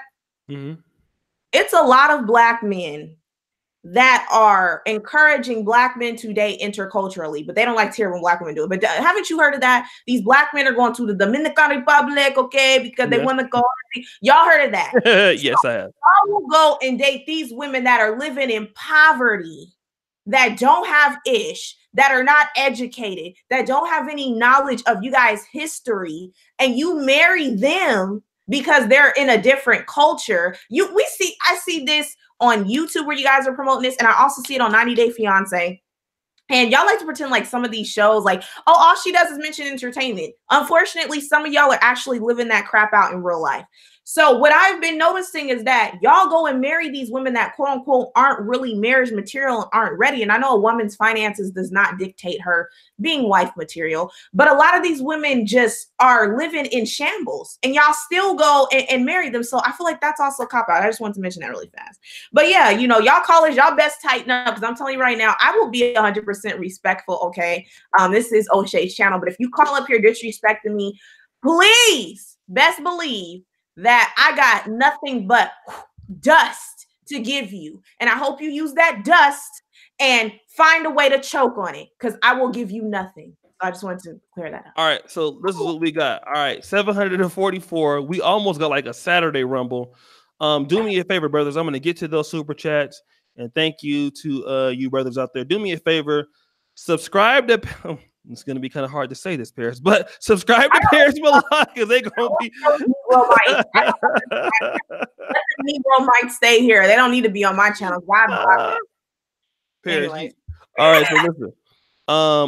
I'm going to go to the calls. So what we'll do is thank you, brother, for the super chat, brother Timothy. If you want to support the show, you can do so by hitting the super chat. You know, me and Paris Black YouTube was trying to congregate. You know, me and Paris put these shows together. So do me a favor. Can we get 243 people to like the video? And I will pull Paris's YouTube channel in the thing, even though the chat's going really fast. And if you subscribe to her, I will give you a shout out. Not that she need any subscribers, but I always do it for everybody else. And Paris is a friend of mine. So I want to make sure that we can do that for her. Get the likes up on the motherfucking video. Jesus paid the likes on the cross. 235 likes will take us to 500. I know we got enough people to do that. Paris, are you ready to take some calls? Yeah, I was about to roast somebody that's a model on your page, but I won't do that because he won't get any clout from me. He only gets 200 views in 2 hours. I'm just going to be quiet and not say anything to him. So go ahead. I'm ready. I'm ready. Is you ready? All right. Let me go ahead and go to 973-902. You own the O'Shea and Paris. What's up? What's good? Hey, O'Shea, what's up? This Swag boy, man. What's good? Swag, man. Do not be on here talking hella shit, dog, because you're going to make me send my shit to Patreon like you did last time, nigga. Yo, check it. All right, cool. All right, let me turn my phone down. First and foremost, yo, this is the type of black women that I be telling our black brothers to stay away from. Now, when you look at her, I want everybody to look at this female. She got her makeup on, right? She looking nice, you know what I mean? Got like a lot of MAC going on, but O'Shea, man, what I told you before, black females do not like their hair being played with, right? Boom, I got it right there. Now look how she talks. Brothers and sisters, listen to how she talks. Look at the masculine energy that she's exerting. What strong black man want to deal with a woman who's exerting masculine energy? The problem with this woman is that she wants a man, but she wants to be the man at the same time. And you can't have it both ways. You understand me? Because let me tell you something, O'Shea. Whether she's black, white, Hispanic, in a relationship, no woman will be the man in my relationship. If you want to be the man in a relationship, then you date you another woman or you date you a cock-sucking man. Because ain't no strong black man going for that bullshit that she's talking. She's too argumentative. She don't know when to shut the fuck up when told to be shut the fuck up. And that's all I'm going to say, brother O'Shea. Can I respond? All right, brother, we go. Can I respond? Yeah. You go respond. Hold on. All right. Go ahead, Paris. I don't want any man that sounds like he's gonna jump through the phone and beat the F out of me over my opinion. It sounds like you need somebody to call the police on you. Do I need to get a phone number and call the police on you too? Secondly, I don't want any man that is more feminine than me because you know what brand of makeup that I'm wearing. My own man don't even know what brand of makeup that I'm wearing. You know the brand? Did you know what type of weave that I wear? Do you know the feminine hygiene products women gotta use? You know more than us. Who wants to be with a feminine man that's exemplary? You're showing all this feminine energy, hollering and screaming. Me and O'Shea is going back and forth. This is just a banter. But you call up like I'm giving you, like you about to stroke out over my opinion, and you're mad about my makeup. So here's what I could do. Drop your address, or you can email it to me at pmilanw93@gmail.com, and I will mail you some makeup so that you could start your little cross-dressing channel on YouTube to get your makeup done, boo. Because that's what it sounds like, that you're mad and that you really want me to give you a makeup tutorial because you weren't really saying much. Next caller. All right. We'll brother, stay on the line. I'll come to you a little bit later. Let me go to 612. 612, you on the air with O'Shea. What's up? Hey, what's going What's going on, brother O'Shea? Man, I gotta say hello to you and say hello to your guests to be respectful. On the brother that called in the other day when you had a show last time. I do want to address something, man, that I heard you all speak about in reference to the black and the white relations or whatever. I'm gonna say this: from what I look around overall, for black men and black women, one thing I think we both got to understand: white folks ain't really checking for us like that. I notice a lot of us, and I don't have nothing against interracial relations because I like all 31 flavors. But overall, if I'm gonna be real about it, they don't rock with us overall like that. So the one thing we need to figure out how to do between black men and black women, which is probably damn near impossible now, is to fix the BS that we got going on amongst each other. Because ain't nobody else, whether it's man or woman, ain't nobody else gonna accept us in like that. So we can't do that. We doomed. Second thing I really want to say, yes, I do notice the difference. Yes, white women are a little bit more milder to us, even when they're rejecting us, even if they don't want to deal with us or whatever the case may be. So you have situations where there are black men, and there are most races. To be honest with you, we do prefer our own. That's all races. Wherever you came from, that's kind of your first choice. But what's taking place is a lot of the black women that a lot of brothers may want to sleep with, or to be honest with you, want to get down with on some type of level. You're not just rejecting those brothers, you harshly rejecting those brothers, and the way that you make them feel so alienated and you make them feel so bad when those brothers do come up, when they do get it together, and they go over here to a nightclub and meet some nice looking white women who, let's say, she probably rejected them just like you did. But the difference is she didn't just straight up ignore him and say, "Nigga, get the fuck out of my face." She probably nicely said, "No, I'm okay." Or maybe she lied and said, "Hey, I'm dealing with someone." But she was mild in her response. She didn't play games with him, waste his time and BS and do all that other stuff. And then when she did choose the brother, she could be playing him like you playing him, but still she made the brother feel like a king. The whole thing is it's all about how you treat people. Because if you don't know how to treat somebody good at the end of the day, of course they're gonna have some type of grudge on their shoulder. Of course they're gonna look back at it and be like, "Well, damn," you know what I'm saying? All my experiences with the women within my race was fucked up, but I get over here with these Mexicans, or I go to another country, or I talk to these white women, they treat me better. The first thing you're gonna do, you're gonna latch on as a human being to the person that's making you feel good. That's human people, period. Whether it's a man or woman, you're gonna lean toward the person that's making you feel good at the end of the day.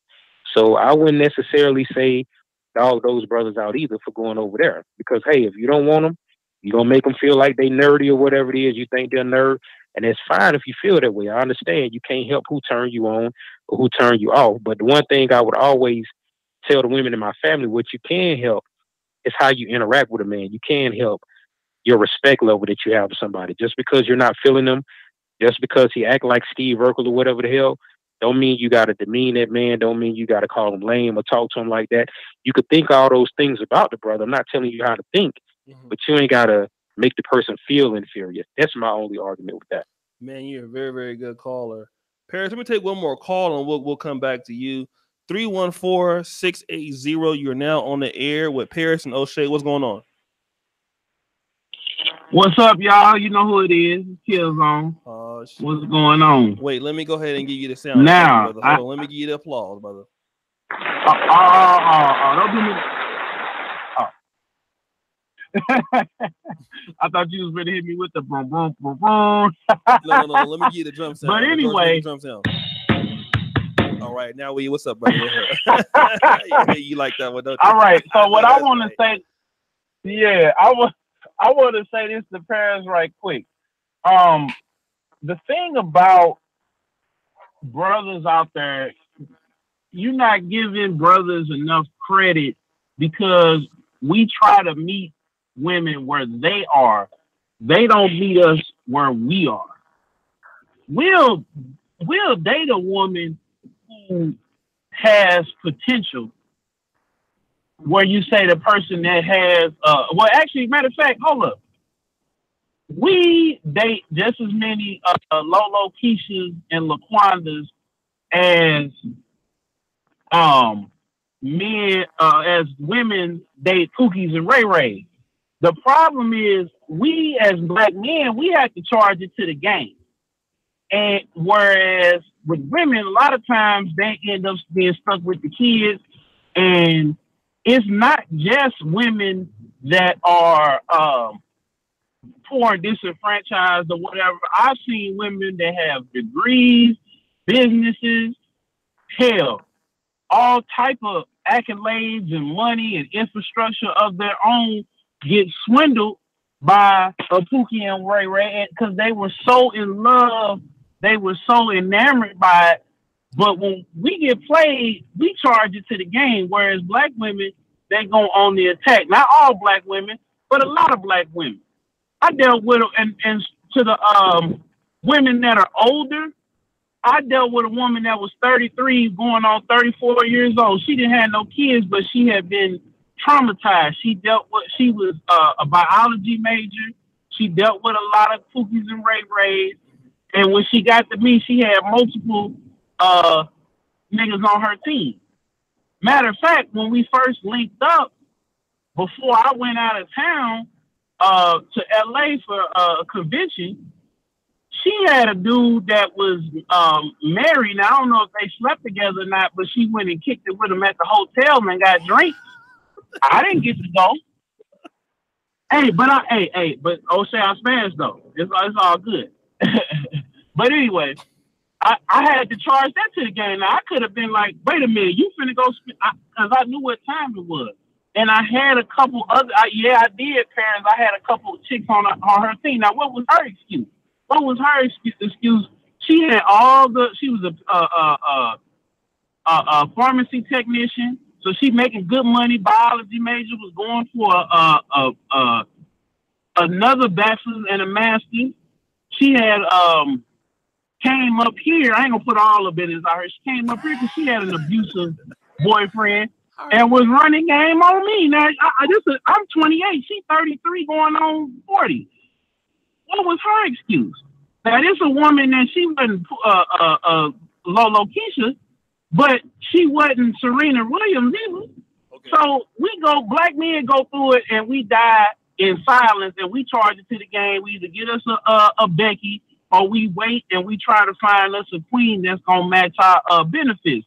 You are speaking from your experience because every time O'Shea come with that fire, you wanted to throw it back on them, and in the end, you was like, "Oh well, it's the same thing, and y'all can get over it." But when y'all get played, we gotta come with that thun, and we gotta come in, put our capes on, and save all of y'all, whether y'all got kids, babies, or y'all emotionally damaged.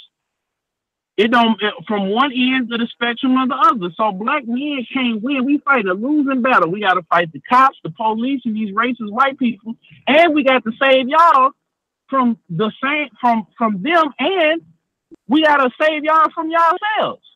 And y'all don't be knowing what y'all want either. But it's all right because you know what? We're gonna always and forever love our black women. I can't speak for them Uncle Toms that go rogue and want to get they got jungle fever. We ain't talking about them. You know what I'm saying? We ain't talking about them, but I ain't gonna keep it too long-winded, O'Shea. I'm out here getting to it. All right, so, brother. All right. You know, I gotta drop these packages off. So go ahead. All right, brother Killzone. That's Killzone Jones, man. Long-time moderator. Paris. All right. So you guys, let me just say this before we go with the Paris. Make sure that you call in. I will do the super chat 646-668-2519. So if you support the show, you know what I mean. I can help support. This is Black YouTube, right? This is a business, so you know, you support us. I can help support other content creators and bring them on the show and stuff like that. It makes it good shows and stuff. So Paris, you heard what some people had to say on the air. What is your response to both of these guys? Okay. The thing is that I was trying to listen, but they were talking about women and stuff, and I was like, dang, some of y'all talk too much. Like I couldn't be bothered with some of y'all in real life because some of y'all talk too much, and I kind of tuned out a little bit.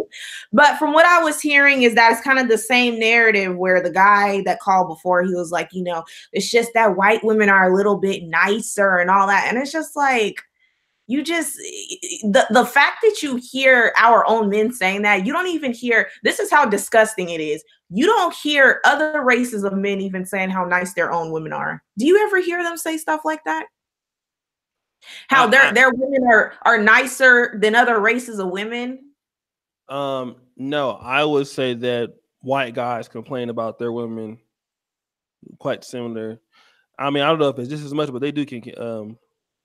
You don't see them on YouTube, though. You don't see them making businesses out of complaining about their women because they're too busy building for their women. So the thing is that what I hear is a common narrative of just excuses. Just say that you just don't rock with black women because you want the mixed babies and all. Just be honest about it. We know what the game is, but don't try to make it seem like, oh, it's just because we're mean and we're just not treating y'all nice as if y'all are these babies that need coddling or something. That's not the case. The thing is that I'm sorry. Go ahead, Paris. Well, you said because black men want mixed babies. I'm curious because Paris, the biggest colorism culprits in the black community are black women themselves. No, it's black men. Black women are the big. Listen, I'm telling you from personal experience. Black women, okay, you said like my grandma told me, like, yo, don't date that girl. She is too dark. Dark is evil. You need to. I have a video on it. You need a baby to have some more color in the family. Like that colorism shit, that don't really come from black women. Teach colorism more than anybody in the community. This is some true shit. Like you need a light-skinned woman.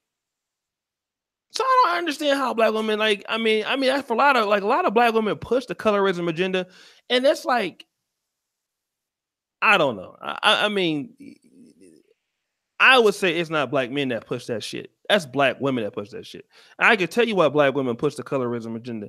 I mean, how many black women have like those blonde? I mean, for this, whenever you see like black men getting like blonde hairstyles or stuff that look like white guys, okay, then we will be able to say that black women have a concerted effort to lighten their skin, to lighten their appearance, not just in person. Paris, I'm talking about on Snapchat. Nobody has more fucking Snapchat light-skinned filters than black women. Okay? Trying to look like lighter than they are. So that colorism shit, that is black women mostly that does that. I want them light-skinned babies and mixed kids and shit like that. That's kind of, now I know you're gonna come with that one story, but the biggest evidence of colorism in any of you women out here, if I see anybody with any Remy in their head talking about that y'all don't push colorism, I'm gonna instantly time you out. You better not have a Remy. Don't do it. It better not be no Brazil, no Remy. It's not gonna end up well. Don't do that. Don't do that.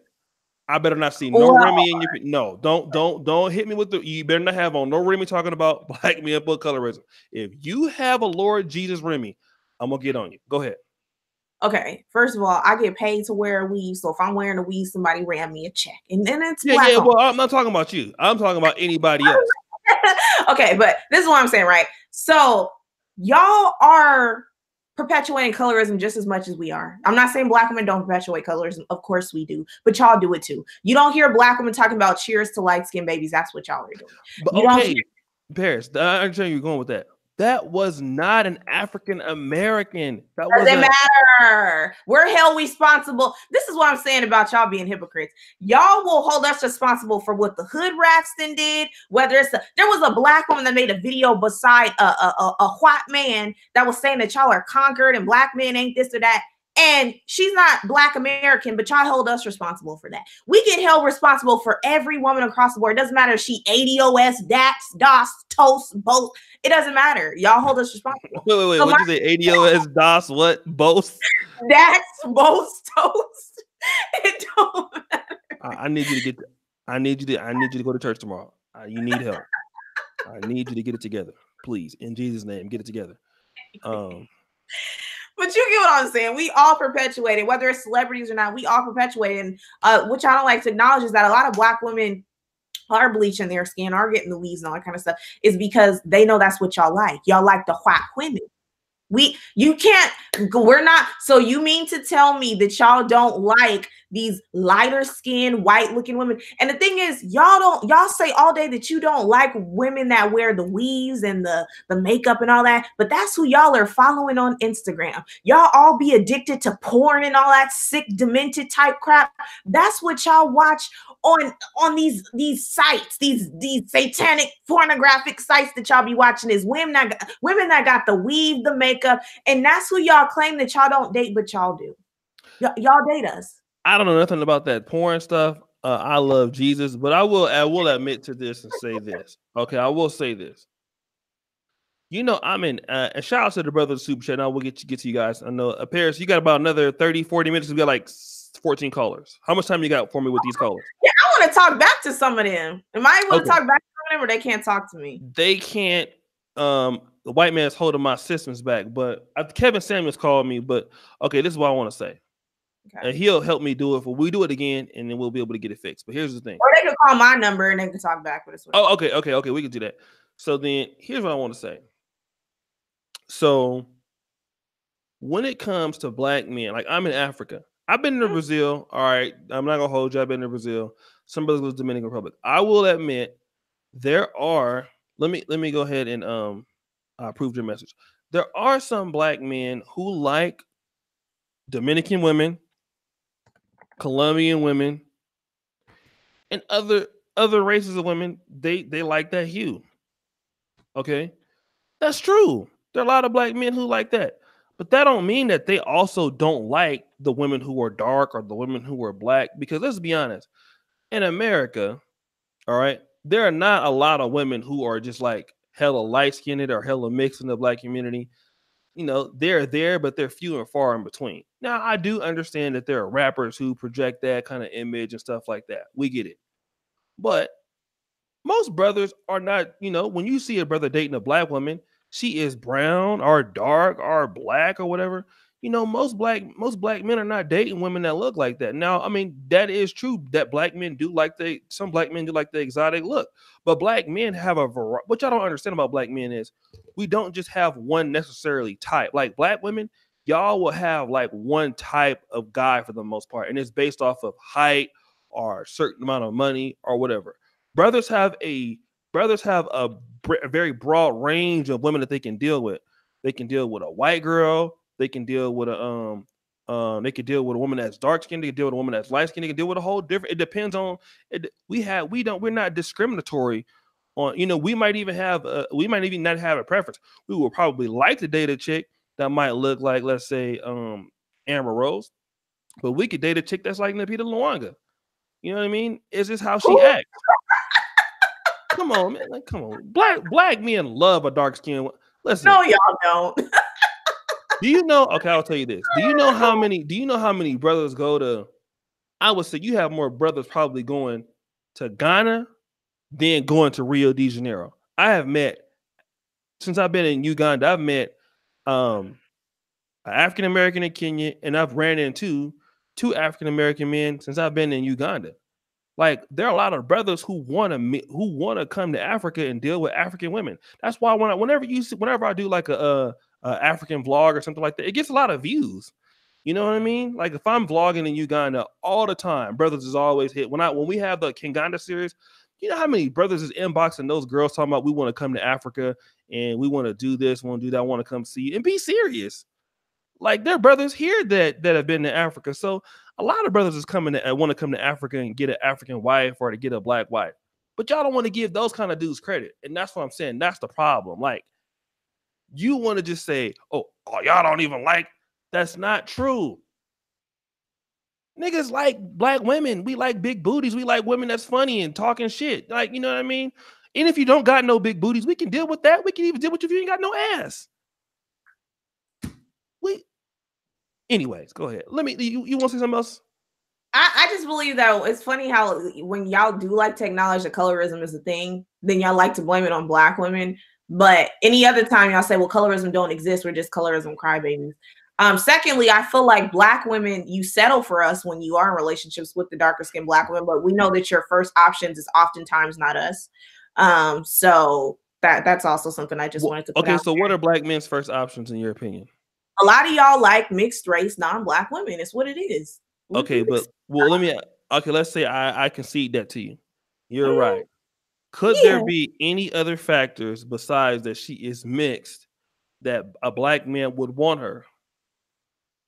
I feel like some black men are willing to look over a dark-skinned black woman that's educated, in shape, intellectually sound, demure, submissive, cooperative, doesn't have any churn, over a mixed race woman any day. It's what it is. I've heard of statements before where they said things like an educated black woman has nothing on a trailer trash white woman. I've heard stuff like that before from some black men.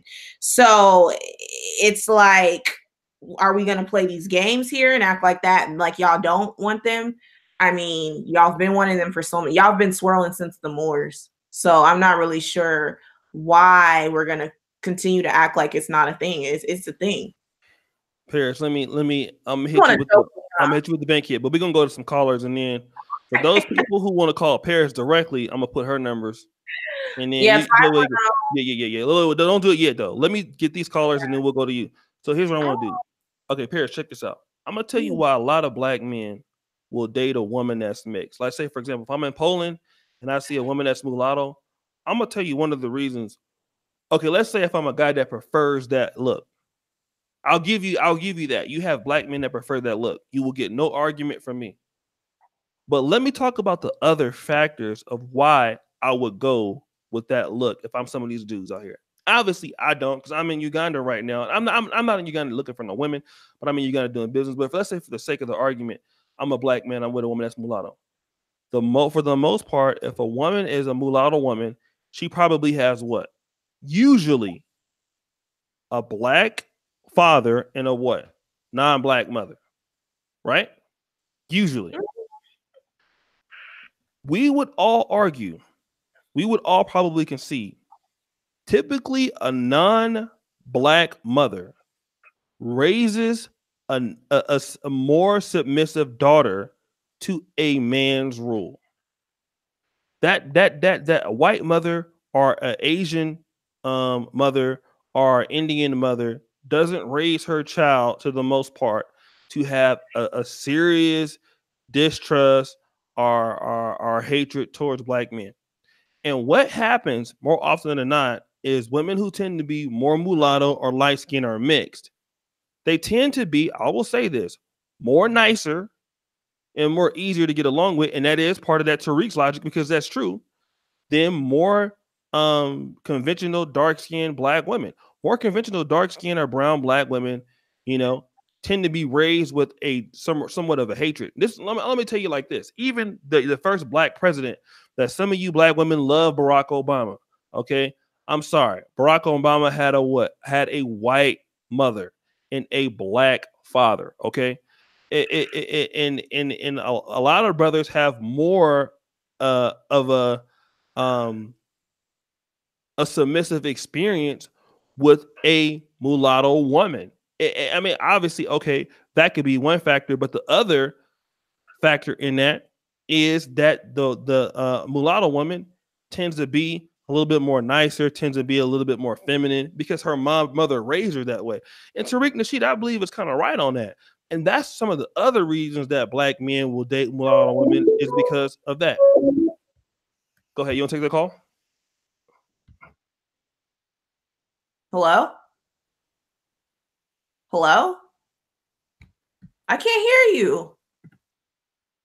Uh-oh. Hello? Can you hear me? What happened? Okay. Well, let me do this. Let me take some calls while we do that, and then we'll go to your calls. Let me just do people have been holding as long as 35 minutes. Let me go to 3773-798. You're on the air. Hello. What's up, O'Shea? This Big Mike from the Shack. What up, Big Mike? What's up? I have something to say. It's both things. And as I experience, and I talk to a lot of people, they all say this. And there was a comedian shared this phrase. It's a lot of fuck boys and hood rats outnumbering the real people. Now, somebody's asking this one question. Okay, why do you men talk to these type of women? It's a whole lot of hood rats, and this whole lot of fuck boys is trying to masquerade themselves as real people, real men and women. So it's kind of like you get like it's more so with the women. They mess with these fuck boys so much to where they can't, it's like they can't tell the fishes from the sharks from the guppies. You know what I'm saying? Until they come against a real man, they snapping, japping out on us and everything. It's kind of like a vicious circle.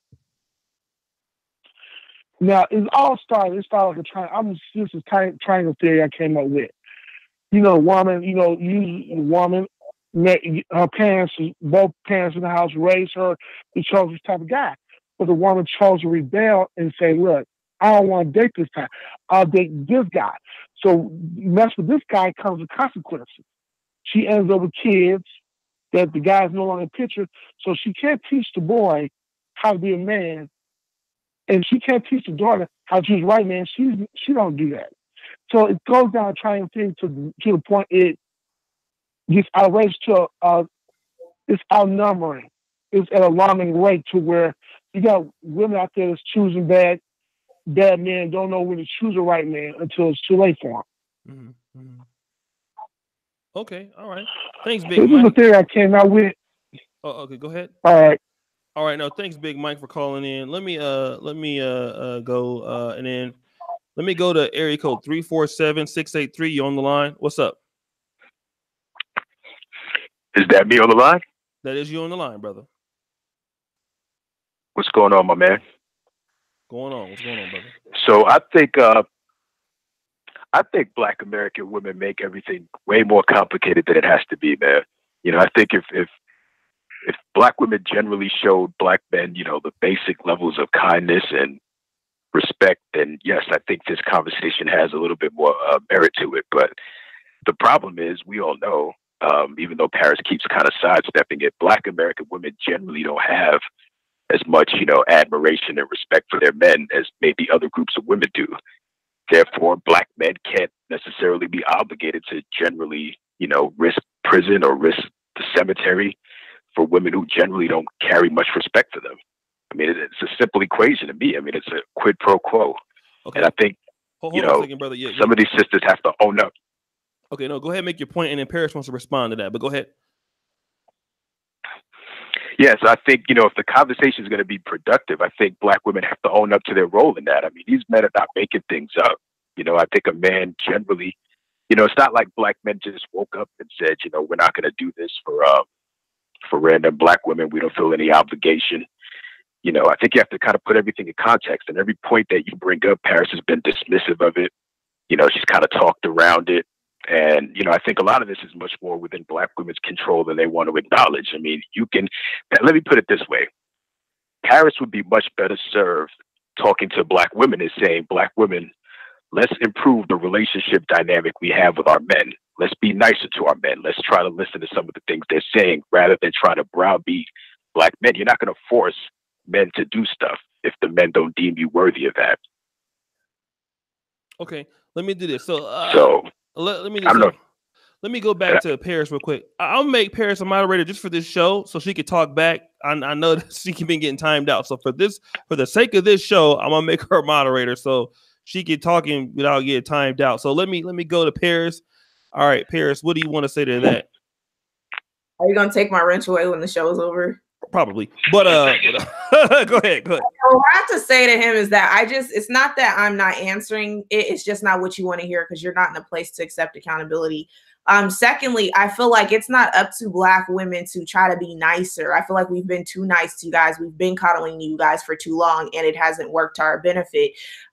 He also made some points, I think, in reference to what else did he say? I don't know. He was talking for quite some time. Right. I just feel as though some of these men that are calling, you guys are so quick to talk about what Black women are doing and that if we just been nicer, and if you are, as a man, if you're not providing, if you are displaying weakness, you don't get cooperation. So Black women have been giving y'all too much cooperation. We've been too nice to some of you guys who aren't deserving. Whether you're the Negro nerd type or whatever, you guys have not been taking your rightful roles. And you know that some of y'all have been dropping the ball. So we can't just constantly look at the women and see, well, she should be telling them how to make themselves nicer to, but no, it's not working. That's not the key for y'all. Oh, okay. So wait a minute. So you say the last part of God damn, it's goddamn butterflies in this damn house. Hold on 1 second. Say that last part again. The fact that they're talking about, oh, well, we just need to be nicer. That's not the key. We've been too nice to y'all. And in what ways though? Can you show me in what ways that black women have been nice to black men? Understanding of your condition in this system of white supremacy and allowing y'all to not do the right duties as a man for the sake of us being in this system of white supremacy that holds y'all back. That's where we've been way too nice. That's personally what I feel. Well, let me get on here. Everybody that's been talking, let me block everybody in this chat. Let me take advantage of me having this wrench really fast. Somebody said, how old is she? I am 39. I just turned 39 last week. Providing money is all they want. No, providing isn't just financially. Providing protection is a thing. Providing affection can be a thing. Providing commitment is a thing. It's not all about just money. It's just not all about that. Paris, let me ask you a question. Yes. What percentage of black women deserve protection in your opinion? 100. Why? Just as the local white crackhead will get protection from her counterpart, and it's no questions about it, because he understands that as a man, if his woman is out here being the face of being the most attacked, disrespected, disregarded, underappreciated, that it makes him look weak as a man. Some black men have not understood that concept. So black women deserve protection. But you just said that if a black man asks like, hello, how are you doing? She don't even owe you a response to say hello or say hi back. But a black woman deserves protection 100% of the time? I'm just just if somebody doesn't say hi to you, she doesn't deserve for you to help her out. Somebody stomping her out. Oh, this is how, let me just show you how ridiculous this sounds. Okay. Because you opened the door for me and I must have been having a busy day and I just simply didn't say hello back. And you see 10 feet down the street that I got stomped out. I'm getting uppercutted. All of this happening to me. And because I didn't say hello to you, you're going to walk past me. That's a question that I'm asking. I didn't say hello, so I deserve to get my A whooped. Now, another thing that this caller said that I wanted to mention was that he's talking about other races have more respect for black men or whatever. No, other races appreciates a black man's sexual benefits. They don't really give a F about y'all. Let's call it what it is. They like what y'all can do sexually, which is why they'll say, well, I can't really bring you home to my father because he doesn't want to know that I'm associated with you. I can't bring a black man home unless you have money. That's why they got y'all hanging out in the shed, having to jump out the effing roost when Papa come home. And he don't want nothing to do with his white daughter dating y'all or his non-black daughter dating y'all unless he has money. So all these games that some of y'all callers be calling up talking about, oh, well, they show us more respect. Not really, because if you have to be hidden from the person's family because they don't accept black men, that's something that also happens that some black men don't like to talk about. Have you ever heard of that? Oh, have I heard of what? Say that again, the last part. A non-black woman hiding that she has a black male partner. Yes, I have heard that. I've heard that, yes. Oh, but they show more respect though, right? Okay. Well, let me do this. Let me take some guys. Thank you for the support. Now, again, I listen. We can't time the guest out while she on the show.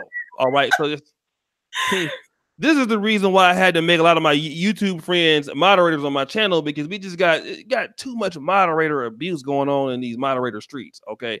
So, but why are they telling me that I'm 39? They don't like it. Why are they hating on me, O'Shea? I mean, Paris, you are trolling though tonight. You are pissing people off on purpose. So that's probably why you're getting. Let's do this real quick. Can we get 150 people to like the video? I would really appreciate if you guys like the video that we're on right now. We are taking some calls. Like the video black people. We got a hot show going on. It is 5:30 in the morning, but shit, I am not tired yet. Yeah, let's go to 917-810. You on the air? Hello? 917. Hello. Hello. Oh, first woman, how you doing? Hi. Hello. Hi, Ose. Can you hear me? Yeah, I can hear you. Okay. Hey, Paris. I hope you can hear me. I can't hear you too well on this line. I recognize your voice. But let me just say this. Black women and Black men need to stop looking for acceptance in other races. Always looking to be accepted by other races. Never want to take accountability for their own stuff. Always running to the white woman and running into the white man, and then when something goes bad, we start blaming the white man as this and the white woman as this. Like, always looking for clout from other races. It's disgusting. Secondly, too, if Black men and Black women stop chasing garbage, then we wouldn't have these many problems. I myself, I did it. I messed up. I chased the garbage man. And all he did was give me that garbage. And I'm thinking and being stupid that my love can change him, but it didn't. It just enabled him to do more garbage shit. Now, as far as men saying that other races are nicer, let me tell you something. I'm an Afro-Latina. My parents are from Panama. In Panama, they don't play this, oh, you don't get accepted and you don't get protection bullshit. Everyone protects each other. It's like this. The Black men that only say they will protect their families. Wouldn't you want someone else to protect your family when you're not around? Mm-hmm. Like, make it make sense. Like, first somebody said personal accountability. Yes, personal accountability is key.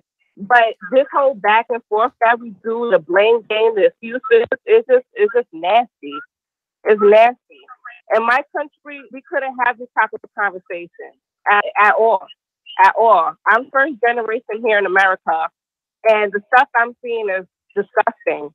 I have Black men tell me all the time, "Oh, you're too dark. I understand you Latina. Yeah, you got a big butt. You look good, but you're too dark." Wait, you got it. You got a big butt? Okay.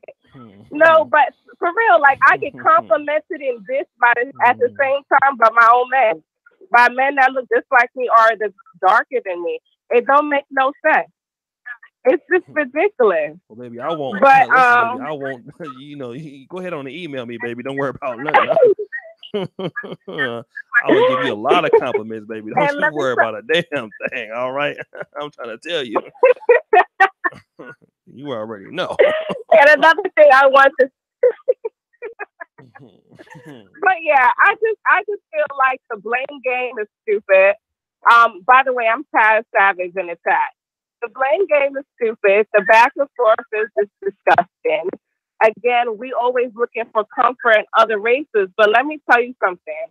The white Latinas in my family, they only go after Black guys because they either think they got a big dick or they money long. They not really serious about it. You know, and then I see the Black men that do take to white Latinas in my family, and they will take my cousins, cursing them out. They will take my cousins, burning their shit, doing all types of ratchet shit that they complain Black women do. But wouldn't take it from a Black woman. Matter of fact, they'll beat a Black woman the hell up. So again, we be accepting too much garbage from each other. We do go after garbage counterparts. We need to leave dust bunnies alone, both men and women, and that's about it. And leave the blame game and excuses for never. Just don't use it. It's just stupid. It's just stupid. Okay. No, but thank you for calling in, and make sure you email me, baby. You know what I'm saying? We got a lot to talk about, all right? So you make sure. Bye. Yeah, I'm letting you know. planetoshay@gmail.com. I'm expecting to hear from you. All right. I got your number too, so I will call you. Paris, let me take one more call, okay? 202-677. You on the air. Hey, how y'all doing? What's up? What's up? What's up? What's up, brother? What's up? This Drew in the chat. I was sending on the super chat. Okay, thank you, brother, for the support, brother. How can we help you tonight? Okay. Now it's time to get to it. I am the kryptonite to all black women because I don't bring opinions. I only bring facts. You can't create a formula with opinions. You can't create solve equations with opinions. Either you know it or you don't. Now you, Miss Paris Milan, how you doing? All you black people online understand the Strobers, the Egypt ads, the CKs, all this disingenuous lies y'all tell. It's like y'all all read from the same playbook. I don't want to hear this no more about black men not defending black women. Because every black woman in the neighborhood got goons on speed dial. Exactly. So if a black dude even look at him wrong, they can get a black man killed. I'm telling you, I'm from D.C. We don't have Georgia Avenue that day no more because a black man killed over the honor of his girlfriend. And I see a lot of good black brothers like who are on T-shirts right now. They weren't even thugs in the hood. Some of these brothers had their own businesses killed defended because of a woman allowing them or something. 9 times out of 10, the woman's at fault. That's I travel the country. Every black neighborhood you go to, you got the same dudes. The women like to get gangbanged in their neighborhood, and the same dudes that are killed for them. You got to stop that lie. Those are facts. Now moving on to the colorist thing. Now you know black women. Now you never seen a black man fight with his daughter about her hair being nappy. I've never seen black men as a group out public making fun of a chick because they dark skin. I've even seen black women film other dark skinned women in front of them, like at the grocery store, making fun of them where the chick can see. That's sickening. Facts. Don't say I'm here to bring facts. I ain't here to bring that opinion stuff. I get around. That's a lie. Now, the 3 points I was trying to go through that we talked about defending the black man. What else we talking? We talking about was it interracial dating or was it colorism? I'm trying to think of 3 points that y'all talked about. I was trying to get through. As far as the interracial, just trying to figure out what she's gonna say next. But all those facts, Paris don't have nothing for that. Yeah, I know she'll come do something with that playbook that we heard before. I'm bringing you facts. I ain't bringing you what I think. I'm bringing you what I know. What am I gonna say to this brother? And far women, white women calling the cops on us. That's a lie. Because I've had black women threaten to kill me over something too. I've seen black women call the cops on black, not over child support, over simple stuff. White women ain't out here yelling rape on us. It's these brothers that's in jail. I've been in jail. These brothers that's in jail on false rape charges and stuff like over these black women. White women out here calling the cops on us like that. It's our own system. I was the one that said that super chat said a woman was broke. She needed money for her and her little young son to get a hotel. I was lifting weights at the time doing my weight. She texted me. I didn't answer back fast enough for the bitch. The bitch said she gonna tell the cops I beat her and raped her. All because I wouldn't give her $25 for a cheap ass hotel. I'm lifting my weight. She thought I just ignored her. I told her when I see her in public, I was gonna grab her by her head and choke slam her head on the curb. You don't do nothing like that. Now I ain't never had a white woman do something like that to me. So it ain't that the brothers are whitewashed or nothing like that. It's true that a lot of non-black women are nicer because I don't want to hear, like you said, Obama was raised by a white woman. Other women tend to be more feminine and more genuine. They're even more genuine about how they are towards men. Black women, ain't y'all always trying to say y'all ain't looking for dick in the club, but y'all always end up giving y'all number to 5 dudes. One thing I like about white women, if they a nasty ass slut, they say, yeah, I love men. I'm going to the club, I'm looking for some dick. You can be a hoe, but at least be genuine about the shit. It's like everything I do, y'all lie about it. Even when it comes to fucking white men. Now, you look like the type that dated some white dudes. Probably won't be honest about it, but you come off that way. Now, I ain't into that interracial dating shit, and I don't date black women that's been with white dudes. I'm not trifling there. They like to piss on women, defecate on women, all that nasty shit. I'm just saying, it's just too much stuff with y'all black women. It's disingenuous, and there's a lot of smart, good brothers like me that got their shit together, that got money in the bank, that know it. So you got to stop it. Just be real. Because right at this point, y'all lost cause. Y'all start gone at this point. Y'all can't be honest about the simple shit. Y'all can't be honest about y'all love for dick left and right. And how about talking about the homosexuality? Most of y'all gay. What gonna do with that? How we gonna raise a family? Most of y'all have a random test, unprotected test with women and men. How's that making you a better wife or mother to your children? It ain't. So y'all lost cause, but anyway, I like to know what your response is. I'm out, man. Let's say keep doing what you do, Purse. Much success to you. I see you growing, all that stuff, man. Y'all be good. All right, keep it on the phone, please. What'd you say? Tell him to call your phone. Can he hear me? He can hear you now. Yeah, go ahead. Okay, I need to tell you something. What is your name, caller? Oh no, he can't hear you no more he can hear you now. But go ahead. He can hear you, but he can't. Oh, you want him to call your number? Yes, I want to speak to him. Okay. So what's his number? Okay. Oh, you probably can't. What's the number you want him to call? You want him to call to what number? Okay. 510-815 9860, because I'm about to go to freaking because you got me effed up 10 ways till Sunday. What is his name? I think his name was Drew or something like that. This whole chat lit the freak up because you see, I was ignoring you because you talk too much like a female. You got that emotional estrogen energy. Okay, let me calm down. But Paris, what was he saying though? What was he saying though? He said that I look like the type to date a white man. He said that. Okay, I didn't hear that part. You said that's why I'm gonna tear a new one into you, because the fact that I could just bring myself to the table, and I've never dated a white man before. I've had all types of races of men give me play. I've had Indian doctors, white men that were musicians, but I've ever dated them? No. But the fact that you feel so low about yourself, that you feel as though you're not good enough to even get a person like me to give you the time of the day, and that all I date is white men in the past, that's your bad.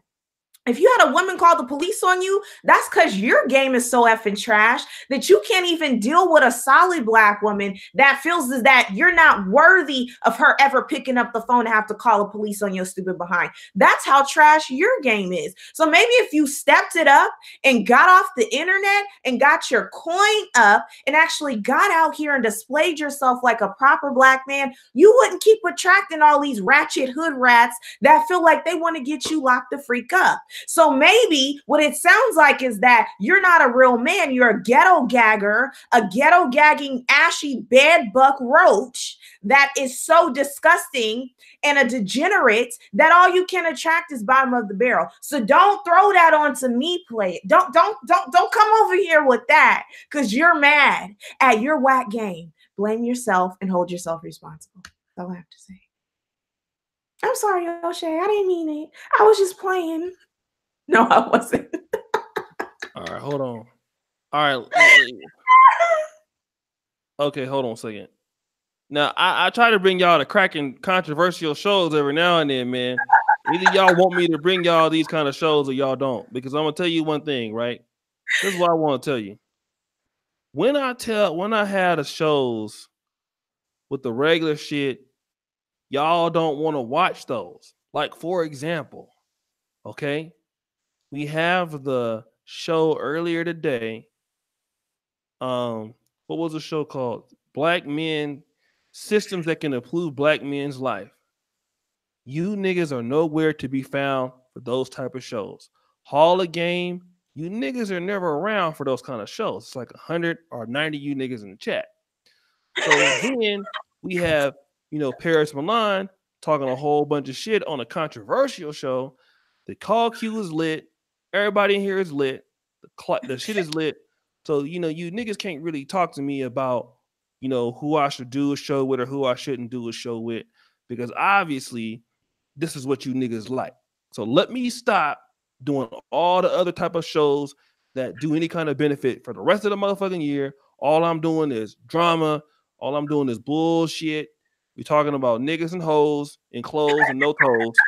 And let the chat be 15,000 people in here so you niggas can be fake mad, because you niggas know that y'all gonna get up for this shit every time we do one of these. Like tomorrow, the Sunday Rumble. It'll be 15,000 of you niggas in the chat tomorrow.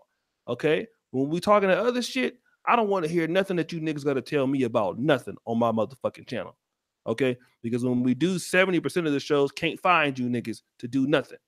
But anyways, let me go to okay, you waiting on the dude to call. Let me go to 872. 872, you on the line. What up? Can you hear me, bro? Yeah, what's up? 872, you on the line. Is Taz? What up, nigga? Nigga, this the GOAT. Nigga, what's up? GOAT A, this GOAT B. What's good? What's up, man? What's up? What's good? Shit, man, I just wanted to talk on the topic right quick, man. I ain't gonna do Paris like she did me the other day, man. She was trolling me heavy, man. I'm gonna stick to the topic. I ain't gonna do her like she did me. So Here's the thing, man, about protection, though. Protection works both ways. So there's something there that's never discussed, and with the callers calling in, sounding all upset and shit, they missing an important part of this. These women have a duty to protect our image the same way we're expected to physically protect them. They have a duty to protect our image in reference to who they date, in reference to what they stand, and in reference to how they out here moving. So I think when we're talking about, like, when she said the shit about the civil rights movement. All right, bro. When we're talking about the civil rights movement, and she makes the argument that it somehow has something to do with proximity to white women, I've discussed this before with people, and that's fine if you want to make that argument. But now you can't get upset when the argument is made about the feminist movement bringing black women in and black women falling under that. A lot of these generalizations go both ways. And if you want black men to stand by and protect like that, you got to understand, like, if you, like, that accountability thing goes with the protection thing. If you're not accountable to me in any way, I'm not accountable for your protection. So if you don't want to fall up under what a black man is telling you, and I mean this, in the situation, it would be a random black man because you're expecting protection from a random black man.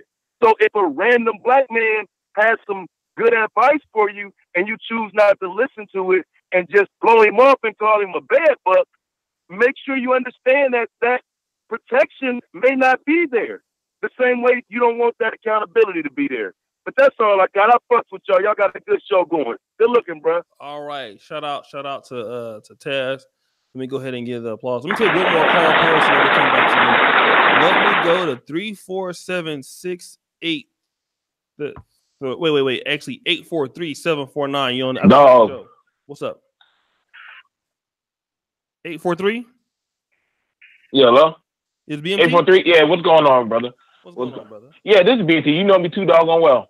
So I'm gonna talk from the marital side.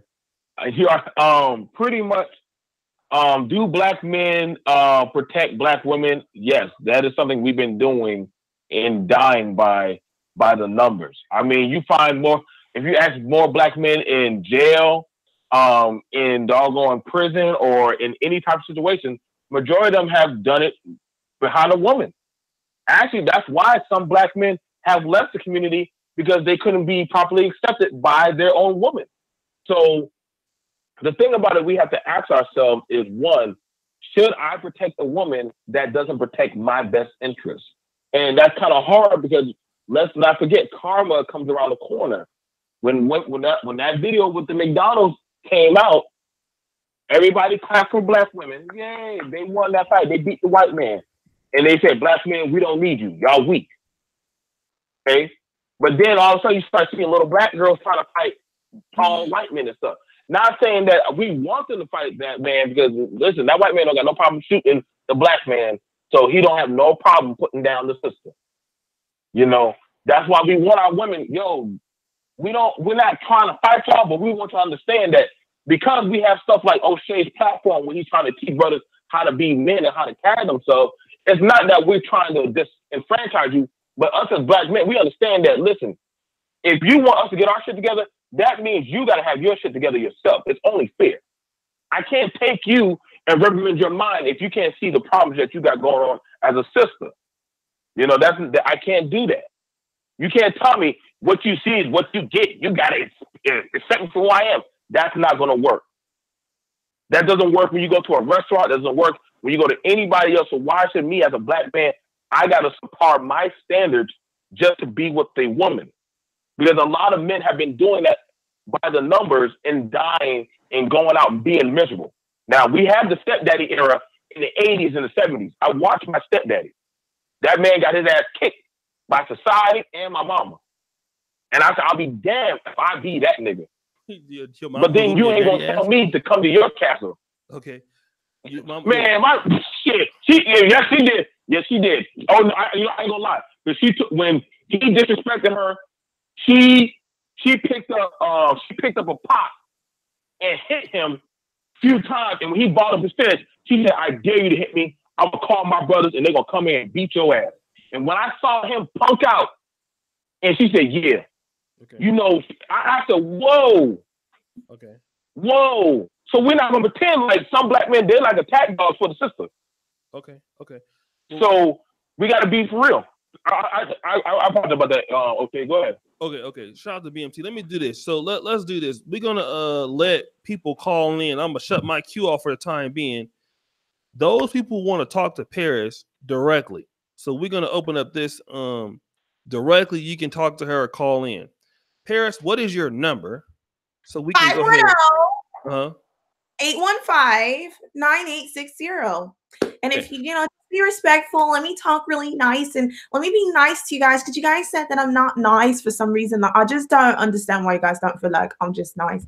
But like, just call and I'll try to be as respectful as you guys want me to be. But if you come disrespectfully, I'm going to have to go off on you. So I just want you guys to know that in advance. It's a pretty good British accent. You like it? You gotta start using. You're not a mean. And bruv. All right. So listen. Yeah, listen. Well, what's the number? 510. Yeah, 815-9860. Oh, they're calling right now. Uh-oh. Call from Trolling. See, if you call up here on that dumb ish, you're getting hung up on. Just period. Hello. Hello. Hi. How are you doing, Paris? Good. How are you? I'm doing all right. Good. We actually spoke before. You did a live with something to do with should the black woman downgrade. I'm the Canadian. But you were saying that black. Sorry, you were saying earlier that black women basically they need to. Sorry, black men. They don't protect women. Is that your stance? And they don't build for their women. You also said something like that earlier. Yes, I feel like some of you guys don't. Hence why the black community is very matriarchal. Okay. And a caller earlier mentioned that that you guys need to to basically protect our image, and you kind of both ways. It's a give take relationship, something like that, right? Now, over the years, there's been this sentiment put out by them that basically decades, right? All the good men are dead or in jail, or their brothers are quote unquote trifling, or they were what's another one you would say? Sorry. Basically there's been these sentiments that have been put out for years, right? And it's at the point it's at the point where a lot of brothers feel, okay, well, I'm not really respected by these women. I don't think that, they shouldn't be protecting these women, but I mean, they shouldn't be protecting them physically. But how is a man supposed to feel like he's, if you don't speak life into him, if you don't uplift him, how is he supposed to in turn feel, okay, this random girl, I'm supposed to physically protect her when you notice that other races of women do that? I feel as though black women it's not up to us to uplift you guys. We've done too much of that. We've been doing that for a long time, and as a result, it hasn't produced you guys protecting us. So where have you been doing that? We see it every day. Give me some of these sentiments. I mean, for example, like I stated, the black community is very matriarchal. Being a matriarchal community means that the women actually lead the community. And as a result, I feel like that is because, we see so much of our men are not stepping up to the plate. Well, but that's not necessarily, from what I understand, that's not necessarily because you guys have decided to lead. That was because the men were targeted and taken out of the community systematically. Right, which has happened, but you guys still find a way to provide and protect for other women, so that we can't keep using that as an excuse. I just feel like you guys just don't want to step up. Some of you guys don't. So that's the other thing. When you look at other women, right? Like, how do you know what is going on with these men and these other women? Like, they provide and they protect for these other women. So you're saying that are they getting the best men? Then wouldn't that mean that it's something to do with your choosing? Because they clearly aren't getting the same quality of men that a lot of black women are getting. Yeah, because their men have provided enough for them to know how to become better wives, how to have a higher self-esteem. Their men provided for that. So what are you guys providing for your women to do the same? Well, to be a good wife, a woman, a mother teaches a woman how to be a good wife. And her father shows her how to choose a good husband. Yes, that is correct. So our fathers not telling black women how to choose good husbands? Are who? The fathers not telling their daughters how to choose good husbands. They're not there. From the black fathers, you know. From the black, no, I'm saying from the ones you know, do they not do that? I'm sure that some of them do, but it's not enough of you that are actually present to do that. There's not enough. Okay, and we said earlier that the men were taken out systematically, correct? Correct.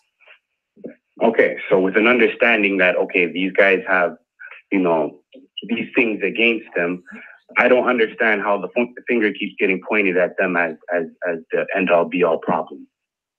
Well, nobody's saying it's the end-all be-all problem. It's a part of a problem. Obviously, the end-all be-all problem is the system that we're living in, but you guys like to use that as a crutch. Yet these problems that exist for why you can't do certain things, when it comes to you doing it for other races of women, you guys don't have all these excuses. Okay. Too slow. Next. See, y'all better start. See, let me tell y'all something right now, okay? I'm kind of amped up. This is like, man, y'all will be eaten alive. Don't call up here slow. I need you to be quick with your words. I will finish and annihilate anybody that comes onto this phone call right now. So you think you try to get caught up and you're slow and you're confused and you just give it. I'm gonna give it to you. So you best be ready. And you calling restricted. Miss Nancy. Hello.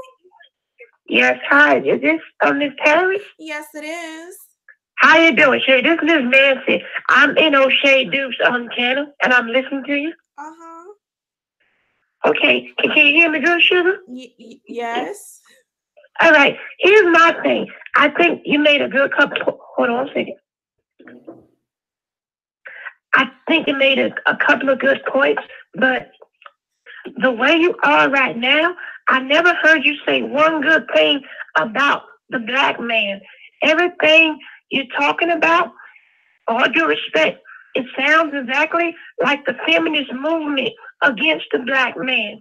You need to be down with the black man because what you said earlier, how it's okay for you to have an attitude and walk out the door, not say hi to that black man. I think you're a man trolling. This is not a woman. One second, Sugar. One second, Sugar. That's y'all better not call up here trolling. Y'all calling up here and yeah, Sugar. I should have. Y'all better stop that. That was fun though. That actually was really fun. That was hilarious. Call from. Calling. Hello. Yeah. Hey, how you doing? I'm fine. How are you? I'm good. Okay. So you said that it's a few questions. You said black women are tired of uplifting black men. Can you give me an example of uplifting black men and how did that upliftment look? I'm sorry, how did the upliftment what? You said that black women are tired of uplifting black men. Can you give me an example of black women uplifting black men? Well, we're constantly supporting you guys. We're standing by you in understanding the predicament that we are in as black people, trying to be lenient and also ensuring that you guys are protected. So those are some of the ways that we uplift you guys. We look past all of the disenfranchisement that you guys face as black men.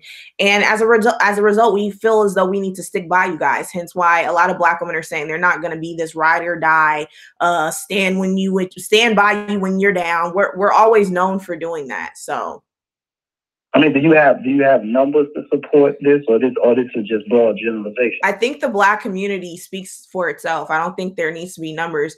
I feel as though black women have been doing way too much for you guys for so long. And I guess you can argue and say we've been doing too much for the wrong men. But we have definitely been uplifting you guys, supporting you guys, and ensuring that we are acknowledging that you guys are oppressed as men. But wait a minute, but you're kind of like separating the two. You're saying you guys are being oppressed as if, so you guys aren't being discriminated against or don't face racism in the same way? You didn't hear me say that, but you spoke about Black men, so that's why I spoke about Black men. No, but I was just speaking to that because it seems like you're kind of like, you're kind of like separating us into two groups. Well, let me ask, did you ask about Black women or you asked about Black men? No, but you said that. But did you ask about Black men? No, let me finish. You just asked me a question. Can I answer? You just think, I'm talking about the second part of your response. So you're kind of like separating the two groups as if this country doesn't have a history of discriminating Black men and Black women.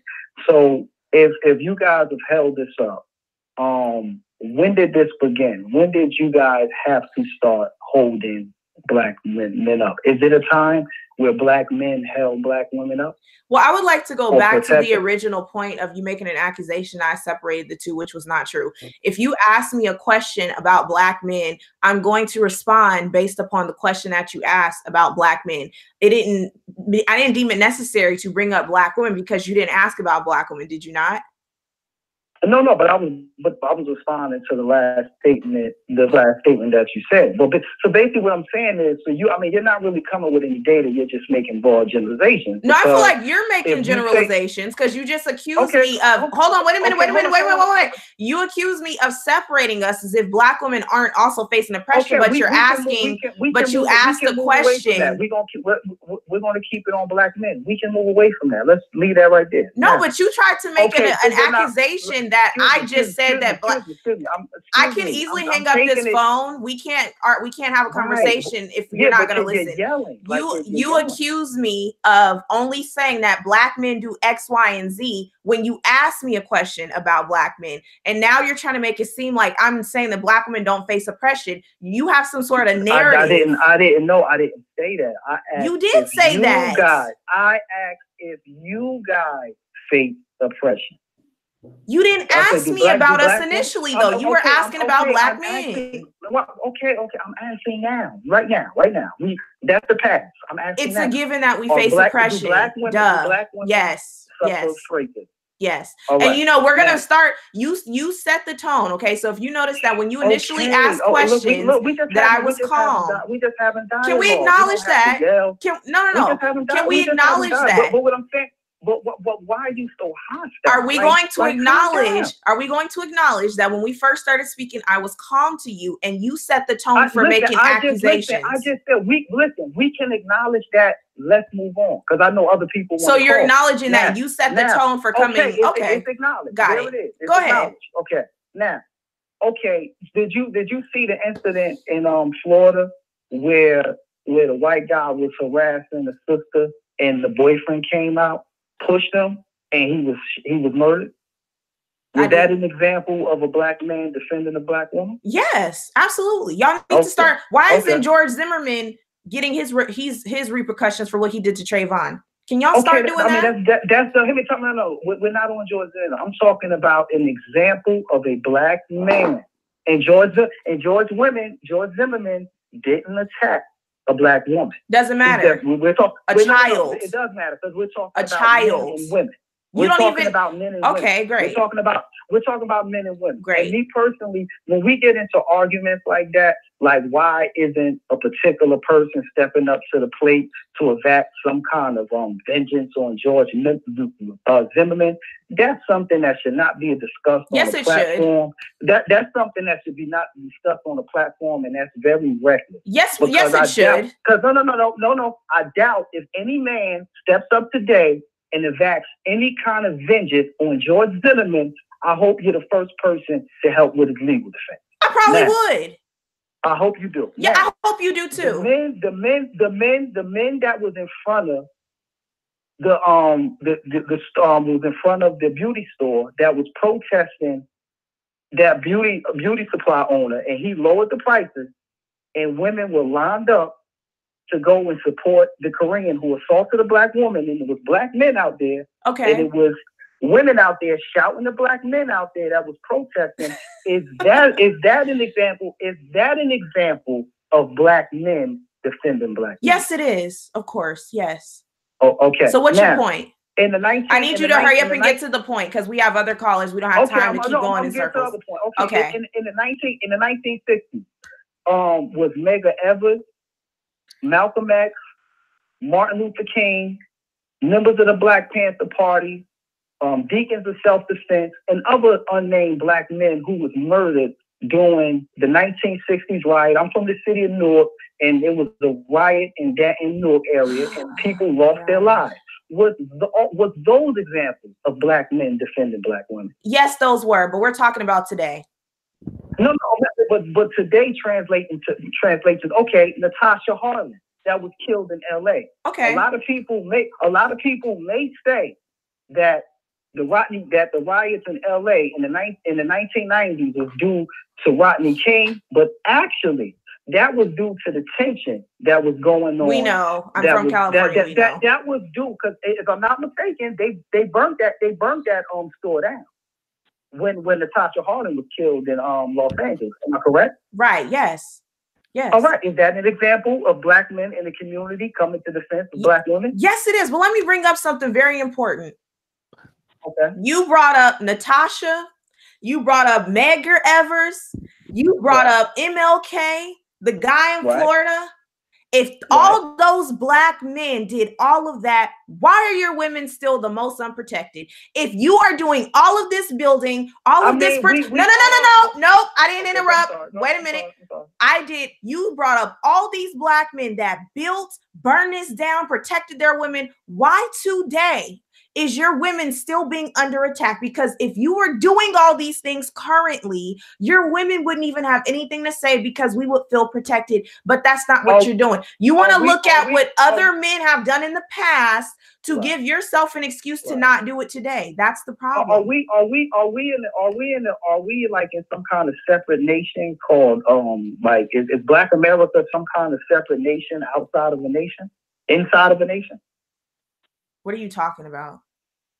Are we a group that has a nation inside of a nation with a standing army? Yes or no? No, we don't. Okay, so now. But whose fault is that? No. So are black men? So are black men basically supposed to roam the night and just basically go through all this vigilante justice? You should. I mean, are there laws? You should have your own nation. Yes, you should, but you don't. You have all these men that they paved the road for you, and you failed to step up. Who paved the road?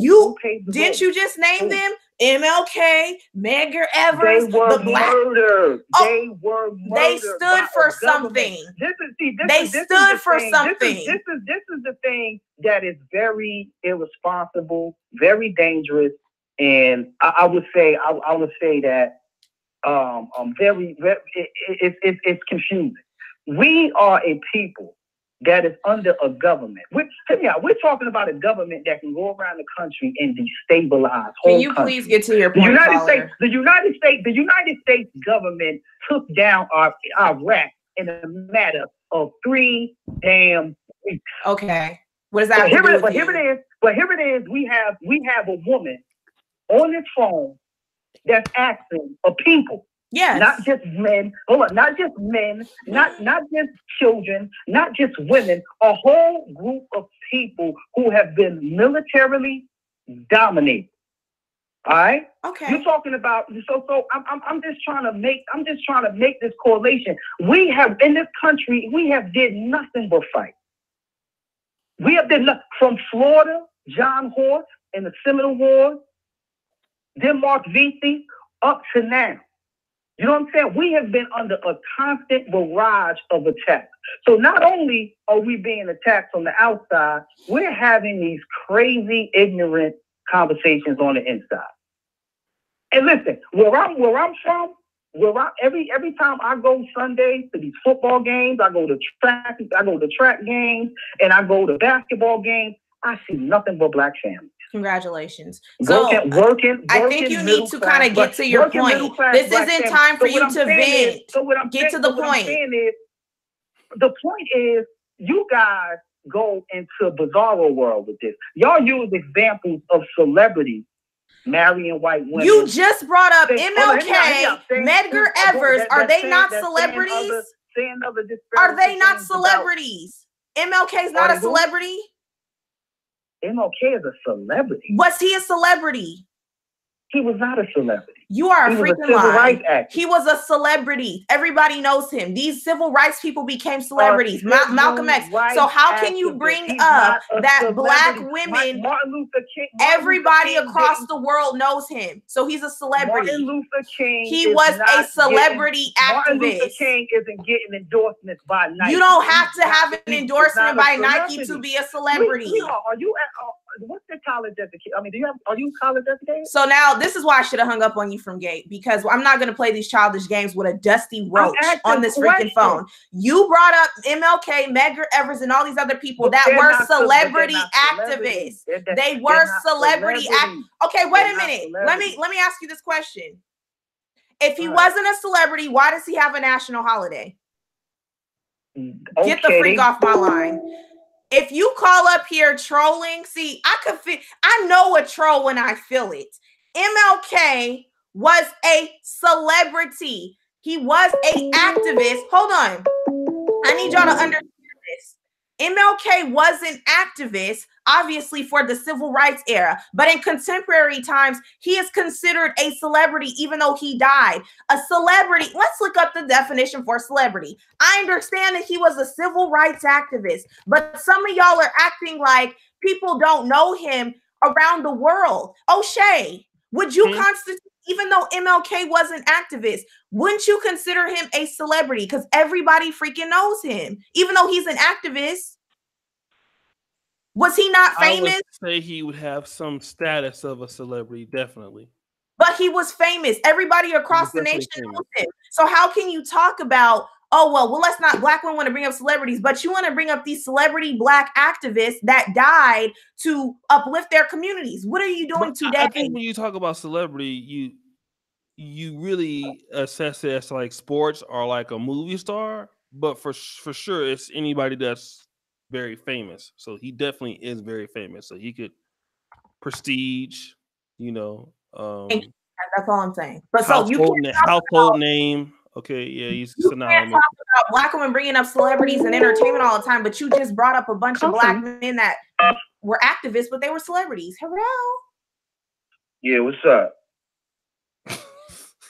Y'all can't call up here on that dumb ish. See, I try to be respectful, and if you want my voice to get amped up, call up here accusing me of something, and I'm going to. I'm a metamorph. Why'd you hang up on that dude though?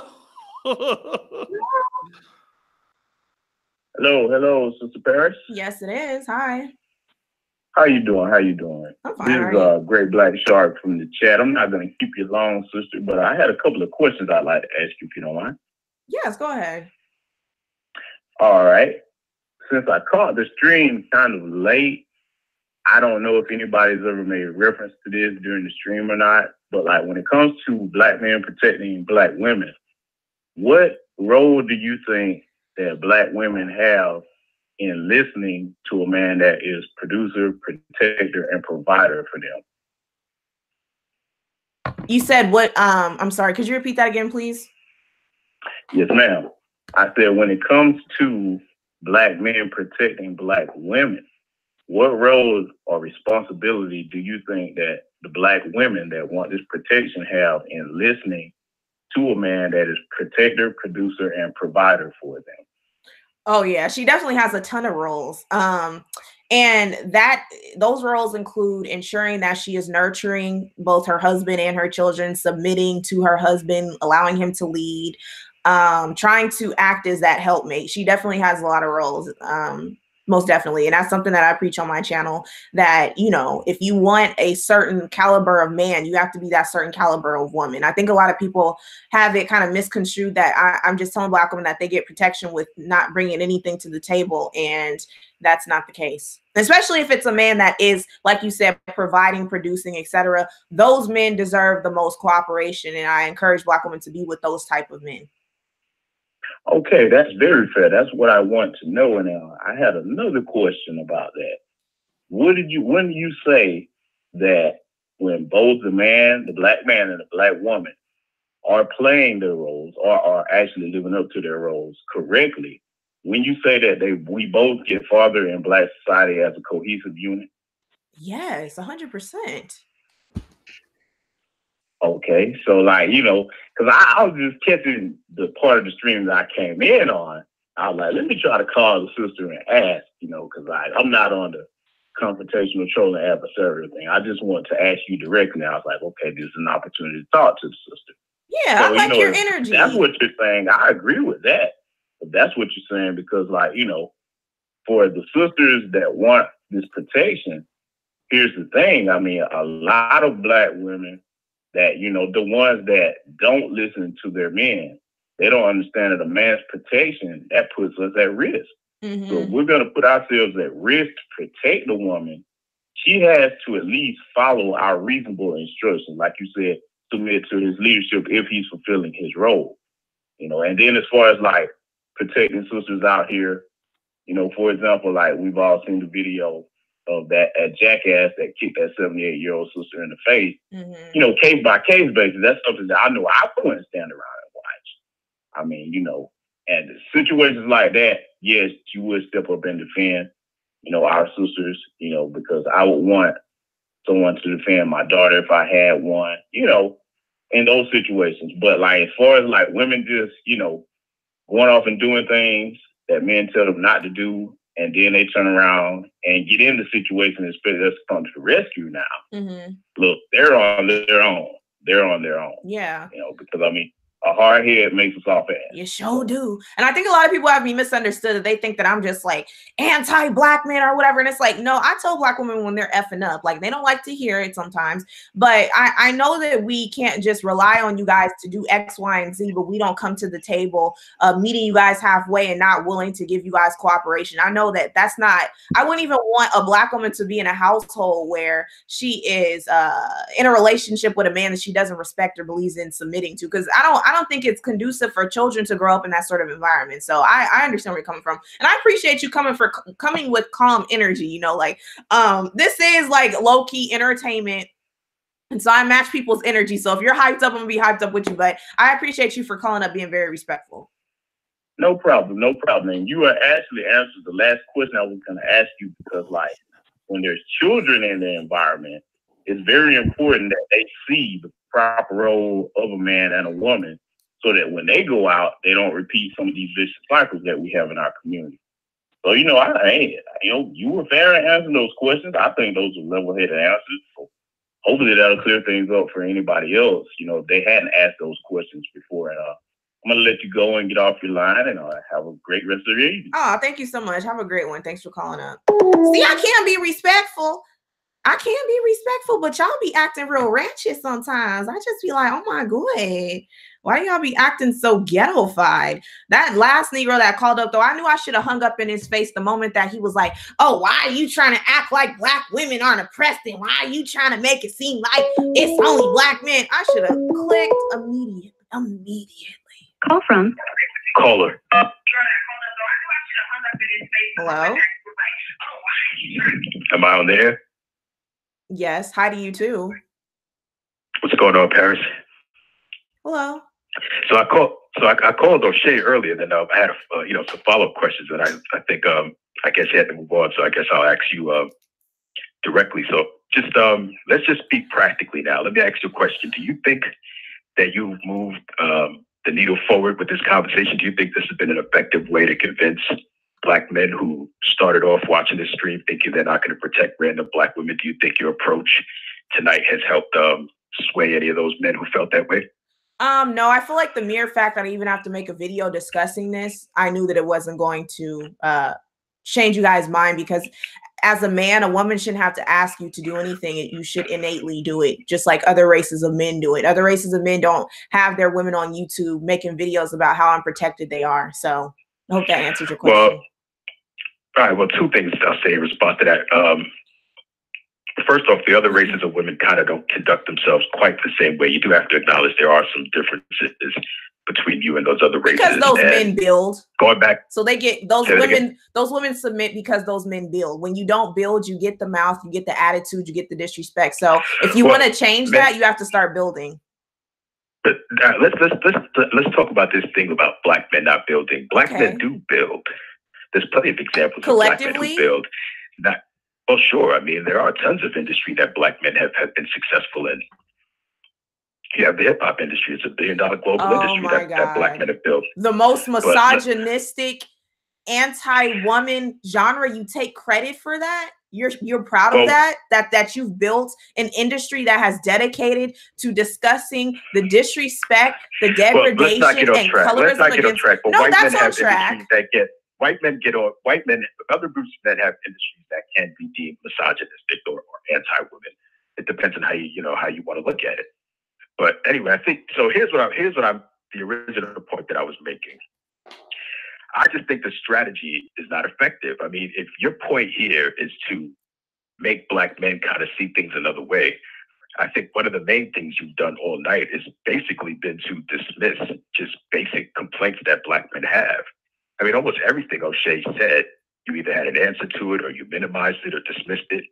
And, black women are not exactly in a position where you can give up your leverage that way. I mean, if you're going to say we're not going to be nicer, we're not going to do this, we're not going to do that, then fine. I mean, then things can stay as status quo. Did you miss the part where I said we've been too nice? Well, what does that mean, too nice? We've done too much. Nice? We've given you guys too much cooperation with. Have you ever heard of the term unrequited love? Well, how could you say that you've been, Paris, let's be real for a second. This is where a little bit of self-awareness comes into play. Black American women globally generally have the worst reputation as mothers and as women. So for you guys to keep depicting yourselves as these women who are so terrific and you've done all these things, Black women generally in America are seen to not even think it's important enough for them to provide their sons with good fathers. So how you can try to promote yourself as these women who are doing such great things for your men. Let's just take Black men out of it. If we went to China, if we went to even Africa, if we went anywhere across the globe, no one has that perception of Black women, Black American women. So you can keep saying it, but that doesn't make it true. And do you want to say that some of you guys are actually, let's compare you guys to other men since you like to compare. But we're not on trial. No, we're not asking you. You're comparing us. You're comparing us to other women. You're comparing us to other women. We can get to us. You're comparing us to other women. Let's stick with what. No, we're not, because this is the Paris show. So if you want to do it your way, you can hang up and make your own channel. How about we do it that way then? If that'll work for you. Let me just say something real quick before. No. I'm going to respond to that. Do you feel like you guys have the best reputation of being the providers and building and creating your own economy and infrastructure compared to other races of men? Let me answer. It's no. So I don't understand why you're trying to compare us to other races of women. Our stock globally is higher than yours. Sexually, it is. In terms of being a masculine builders, it's not. Sexually, it is. Well, can we agree on that? Well, I mean, here's what I'll say: the physical aspect of man. So the same thing that you called me, you're not answering the questions. You're not answering questions. You didn't answer the question. I'm answering your question. It's a yes or a no. Yeah, we don't have the best reputation globally, but thank you. One, we have a better reputation than you do. No, you don't. You're the ones making the demand. I mean, the dating market reflects it. Black men, as you keep pointing out, have the option to not be with Black women. So you're answering your own question just by you even asking me, well, is your reputation great? Well, you're the one consumed with who we date and fixated on the fact that we might date outside the race. So apparently the reputation is good enough for us to get somebody else. That's y'all. Well, excuse me? That's y'all. Y'all are concerned about who we date as well. You're not? The bad wench term, the ghetto gagger term. Paris, y'all have videos dedicated to Black women dating outside their race. Let's not play yourself. Paris, we're the only race of people where the women get more angry about interracial dating than the men. That's not Every true. other race, the men get way more angry than the women. So to try to say that we're so upset about interracial dating, that's why I can't have conversations with people like you, because you're like disingenuous. You're just pulling crap out of your behind. You're disingenuous. So white men are not more angry about interracial dating than white women? I feel like they're mad, but their women are mad as well. Let's bring up another point. Do you remember that time that LeBron James, he made a post where he uplifted black women and how mad white women were giving him backlash for him uplifting his own race women? What does that have to do with it shows you that other races of women don't really like when they're men. People in general have it's called self-preservation. No, it's called self-preservation. Do you really want to discuss that? There were white women that were part of the feminist movement, such as Margaret Sanger and others that dedicated them preserving their own race. Other races of women and men in general, it's called self-preservation. They naturally want to stick with their own. It's just men like you just don't believe in it because you're too weak and emasculated. Goodbye. Too weak, Thanks for calling. Y'all calling up, throwing all these black women out. You're just gonna get hung up on. It's period. You want me to be respectful, I'll be respectful. But when you start throwing out unsubstantiated claims and stuff, you're getting hung up on. Call up here respectfully. You don't have to agree with me. You can disagree. But when you start, oh, well, black women is the worst mothers in XYZ. Y'all only like to point out black women's faults when a black man turns out to be a failure. But when he's a basketball player or a footballer or whatever, you still don't like to give her credit. So which one is it now? Hello? Hello, Matt Victor Paris. This is her. Hi.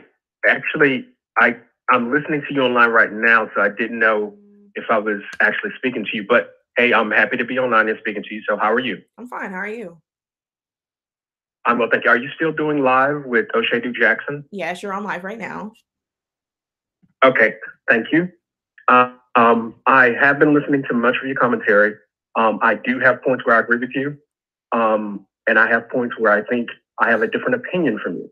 And I also I've donated to you before, and I've also watched your show. So I've been with you for a while, and I do appreciate some of the things that you've done to communicate your own nuanced opinion about Black people in general, Black men, Black women.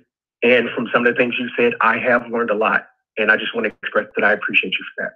Oh, much love. What's your screen name? Screen name, it's Lucas Barati. Lucas? I don't remember that name, but okay, I'm listening. Yes. I think in terms of Blacks in general, both the men and women, looking for many of the benefits that we see other groups have. And I think the missing combination here is community. And what I mean by that is that a community, in terms of a political system, an economic system, development where it depends on them being the generators and providers of those same models, we're missing. So what we're doing is, in an integrated system, we're missing some of those same benefits we would get from building stable communities. And do I see where we need more Black men focused on helping build that? Yes, I do.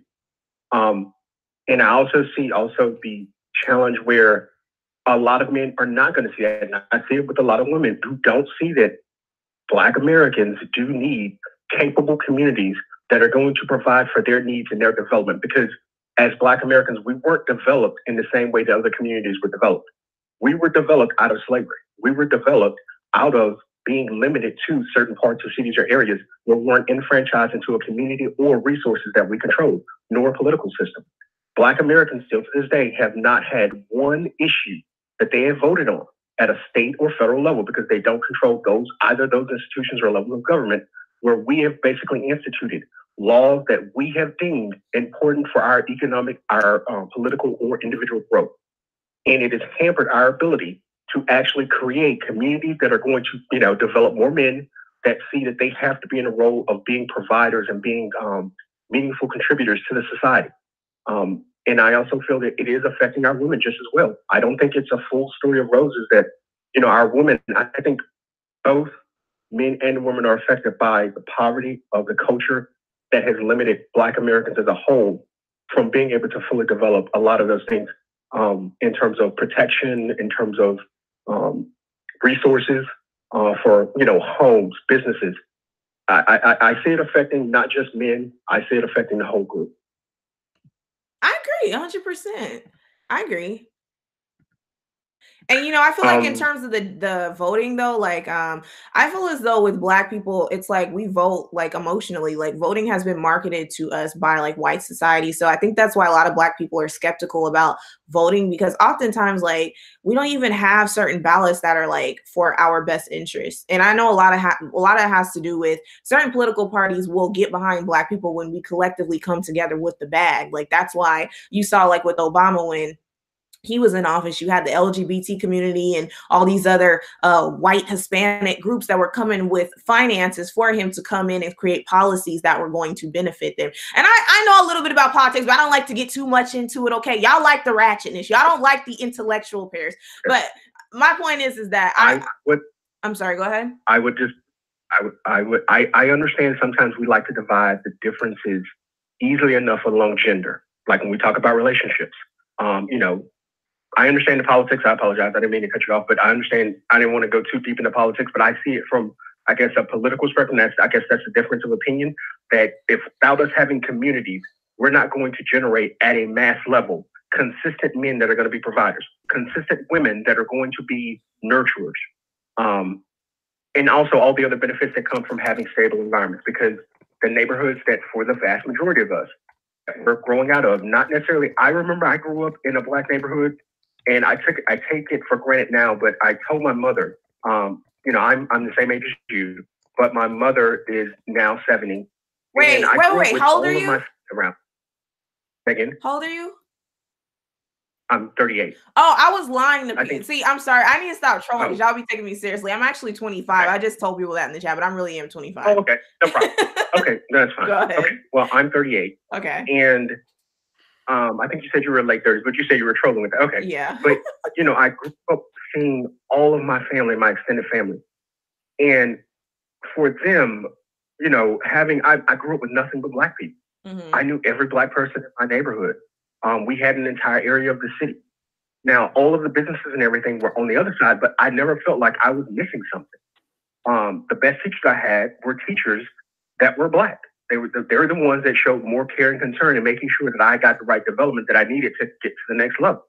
And there were a few white people that did, but for the most part, the ones that tended to extend themselves more were Black. So for me, I never felt like, okay, I'm missing something outside of a Black environment.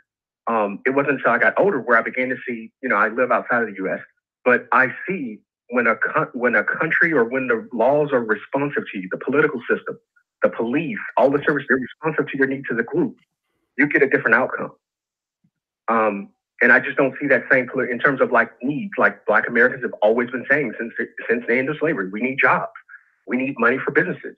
We need support and services to protect us from institutions not working for us or police, like police services that are, attacking us individually.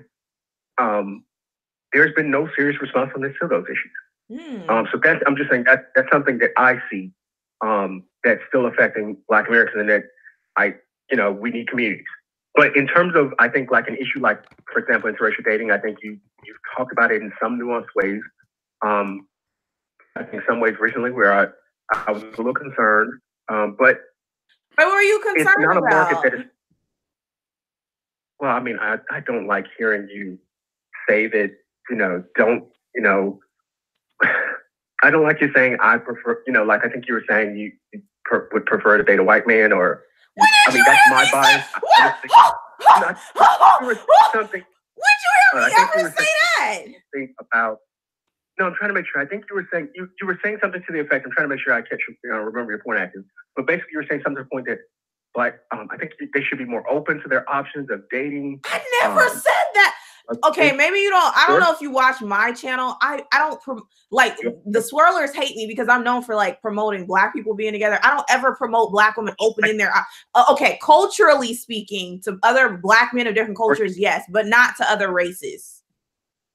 Okay, if I misunderstood that point, thank you for clarifying for me, because I remember that, and that's the thing that I remember. Like, wait, it's not that I don't think you can, you can respectfully agree with other people having, choosing someone of a different race. I'm not against it, but I'm not a proponent of it, which is a little bit different. At the same time, I understand how you can find an individual of a different group and find love with that person. However, I guess when I think you talked about how black men only like women, or their preference are mixed women and other groups of women. That hasn't been my experience. And I know that that's just me as an individual, and as well when I look out and abound, I see a lot of men that they're dating, myself included, dark skinned and brown skinned women. And I do believe, yes, there is some cachet in terms of some light skinned women do get promoted. Wait a minute, hello? Hello? Hello? I think the white man was holding back. Yeah, let's take one more call. It's 6:37 in the morning. I'm sorry. Yeah. You want to take, what'd you say? Can we take one more? And yeah, one last, because I'm hungry. I need to eat. Yeah, these niggas. I need me to get some food. I want some horchata. I've been craving some carnitas. I want some grilled tomatoes. And I want to get my sweet and sour chili and lime pop because I'm hungry and I'm fat. I need to eat. Aren't you hungry?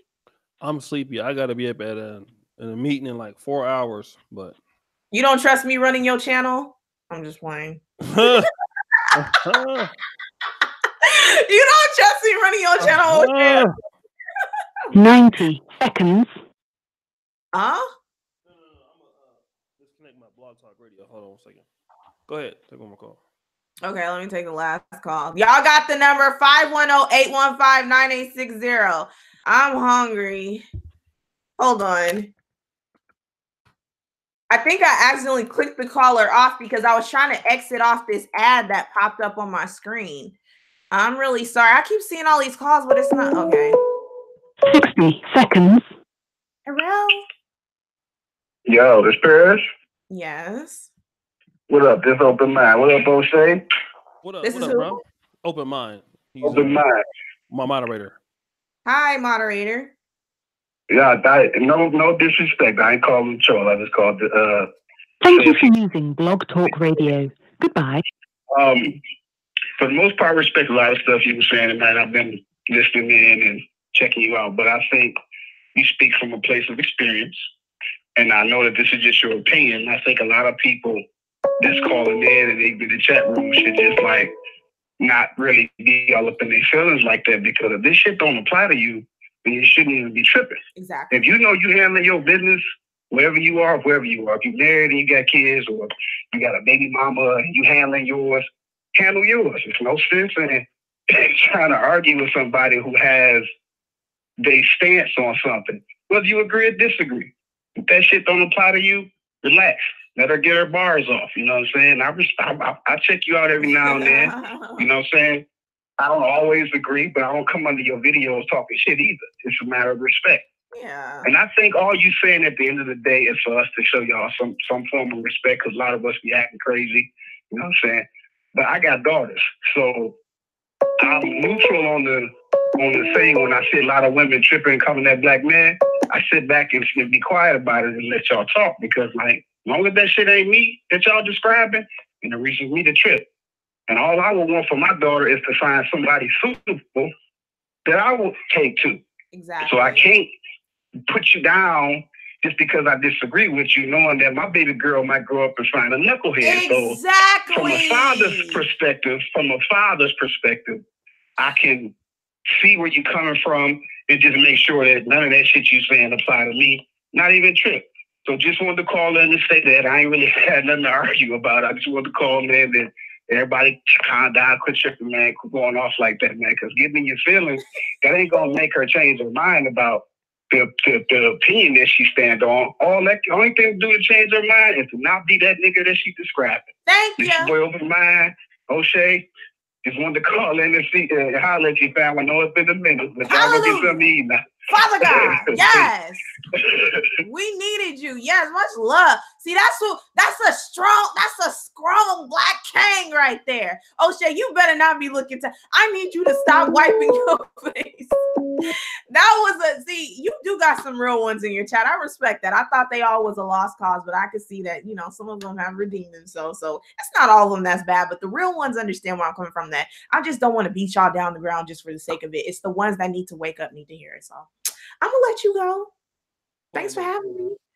Hold on. Let me give Tad Savage my email. Hey, baby, just email us. We're going to talk about Jesus. Okay. There you go. Right there.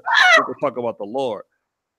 All right. Look, Paris, it was a crazy. This is, and let me say this real quick, right? I try to do some collabs across Black YouTube that are unorthodox. Y'all know I'm a Black manosphere YouTuber.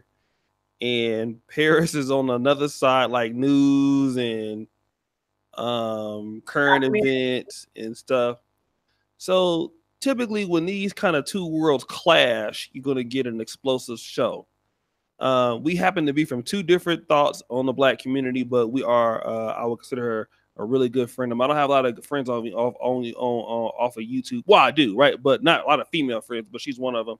So, but I think it was a very exciting and an explosive show. My God, it was cracking up in this motherfucker. So I definitely think Paris. It was entertaining. It was a lot of nigga shit going on. And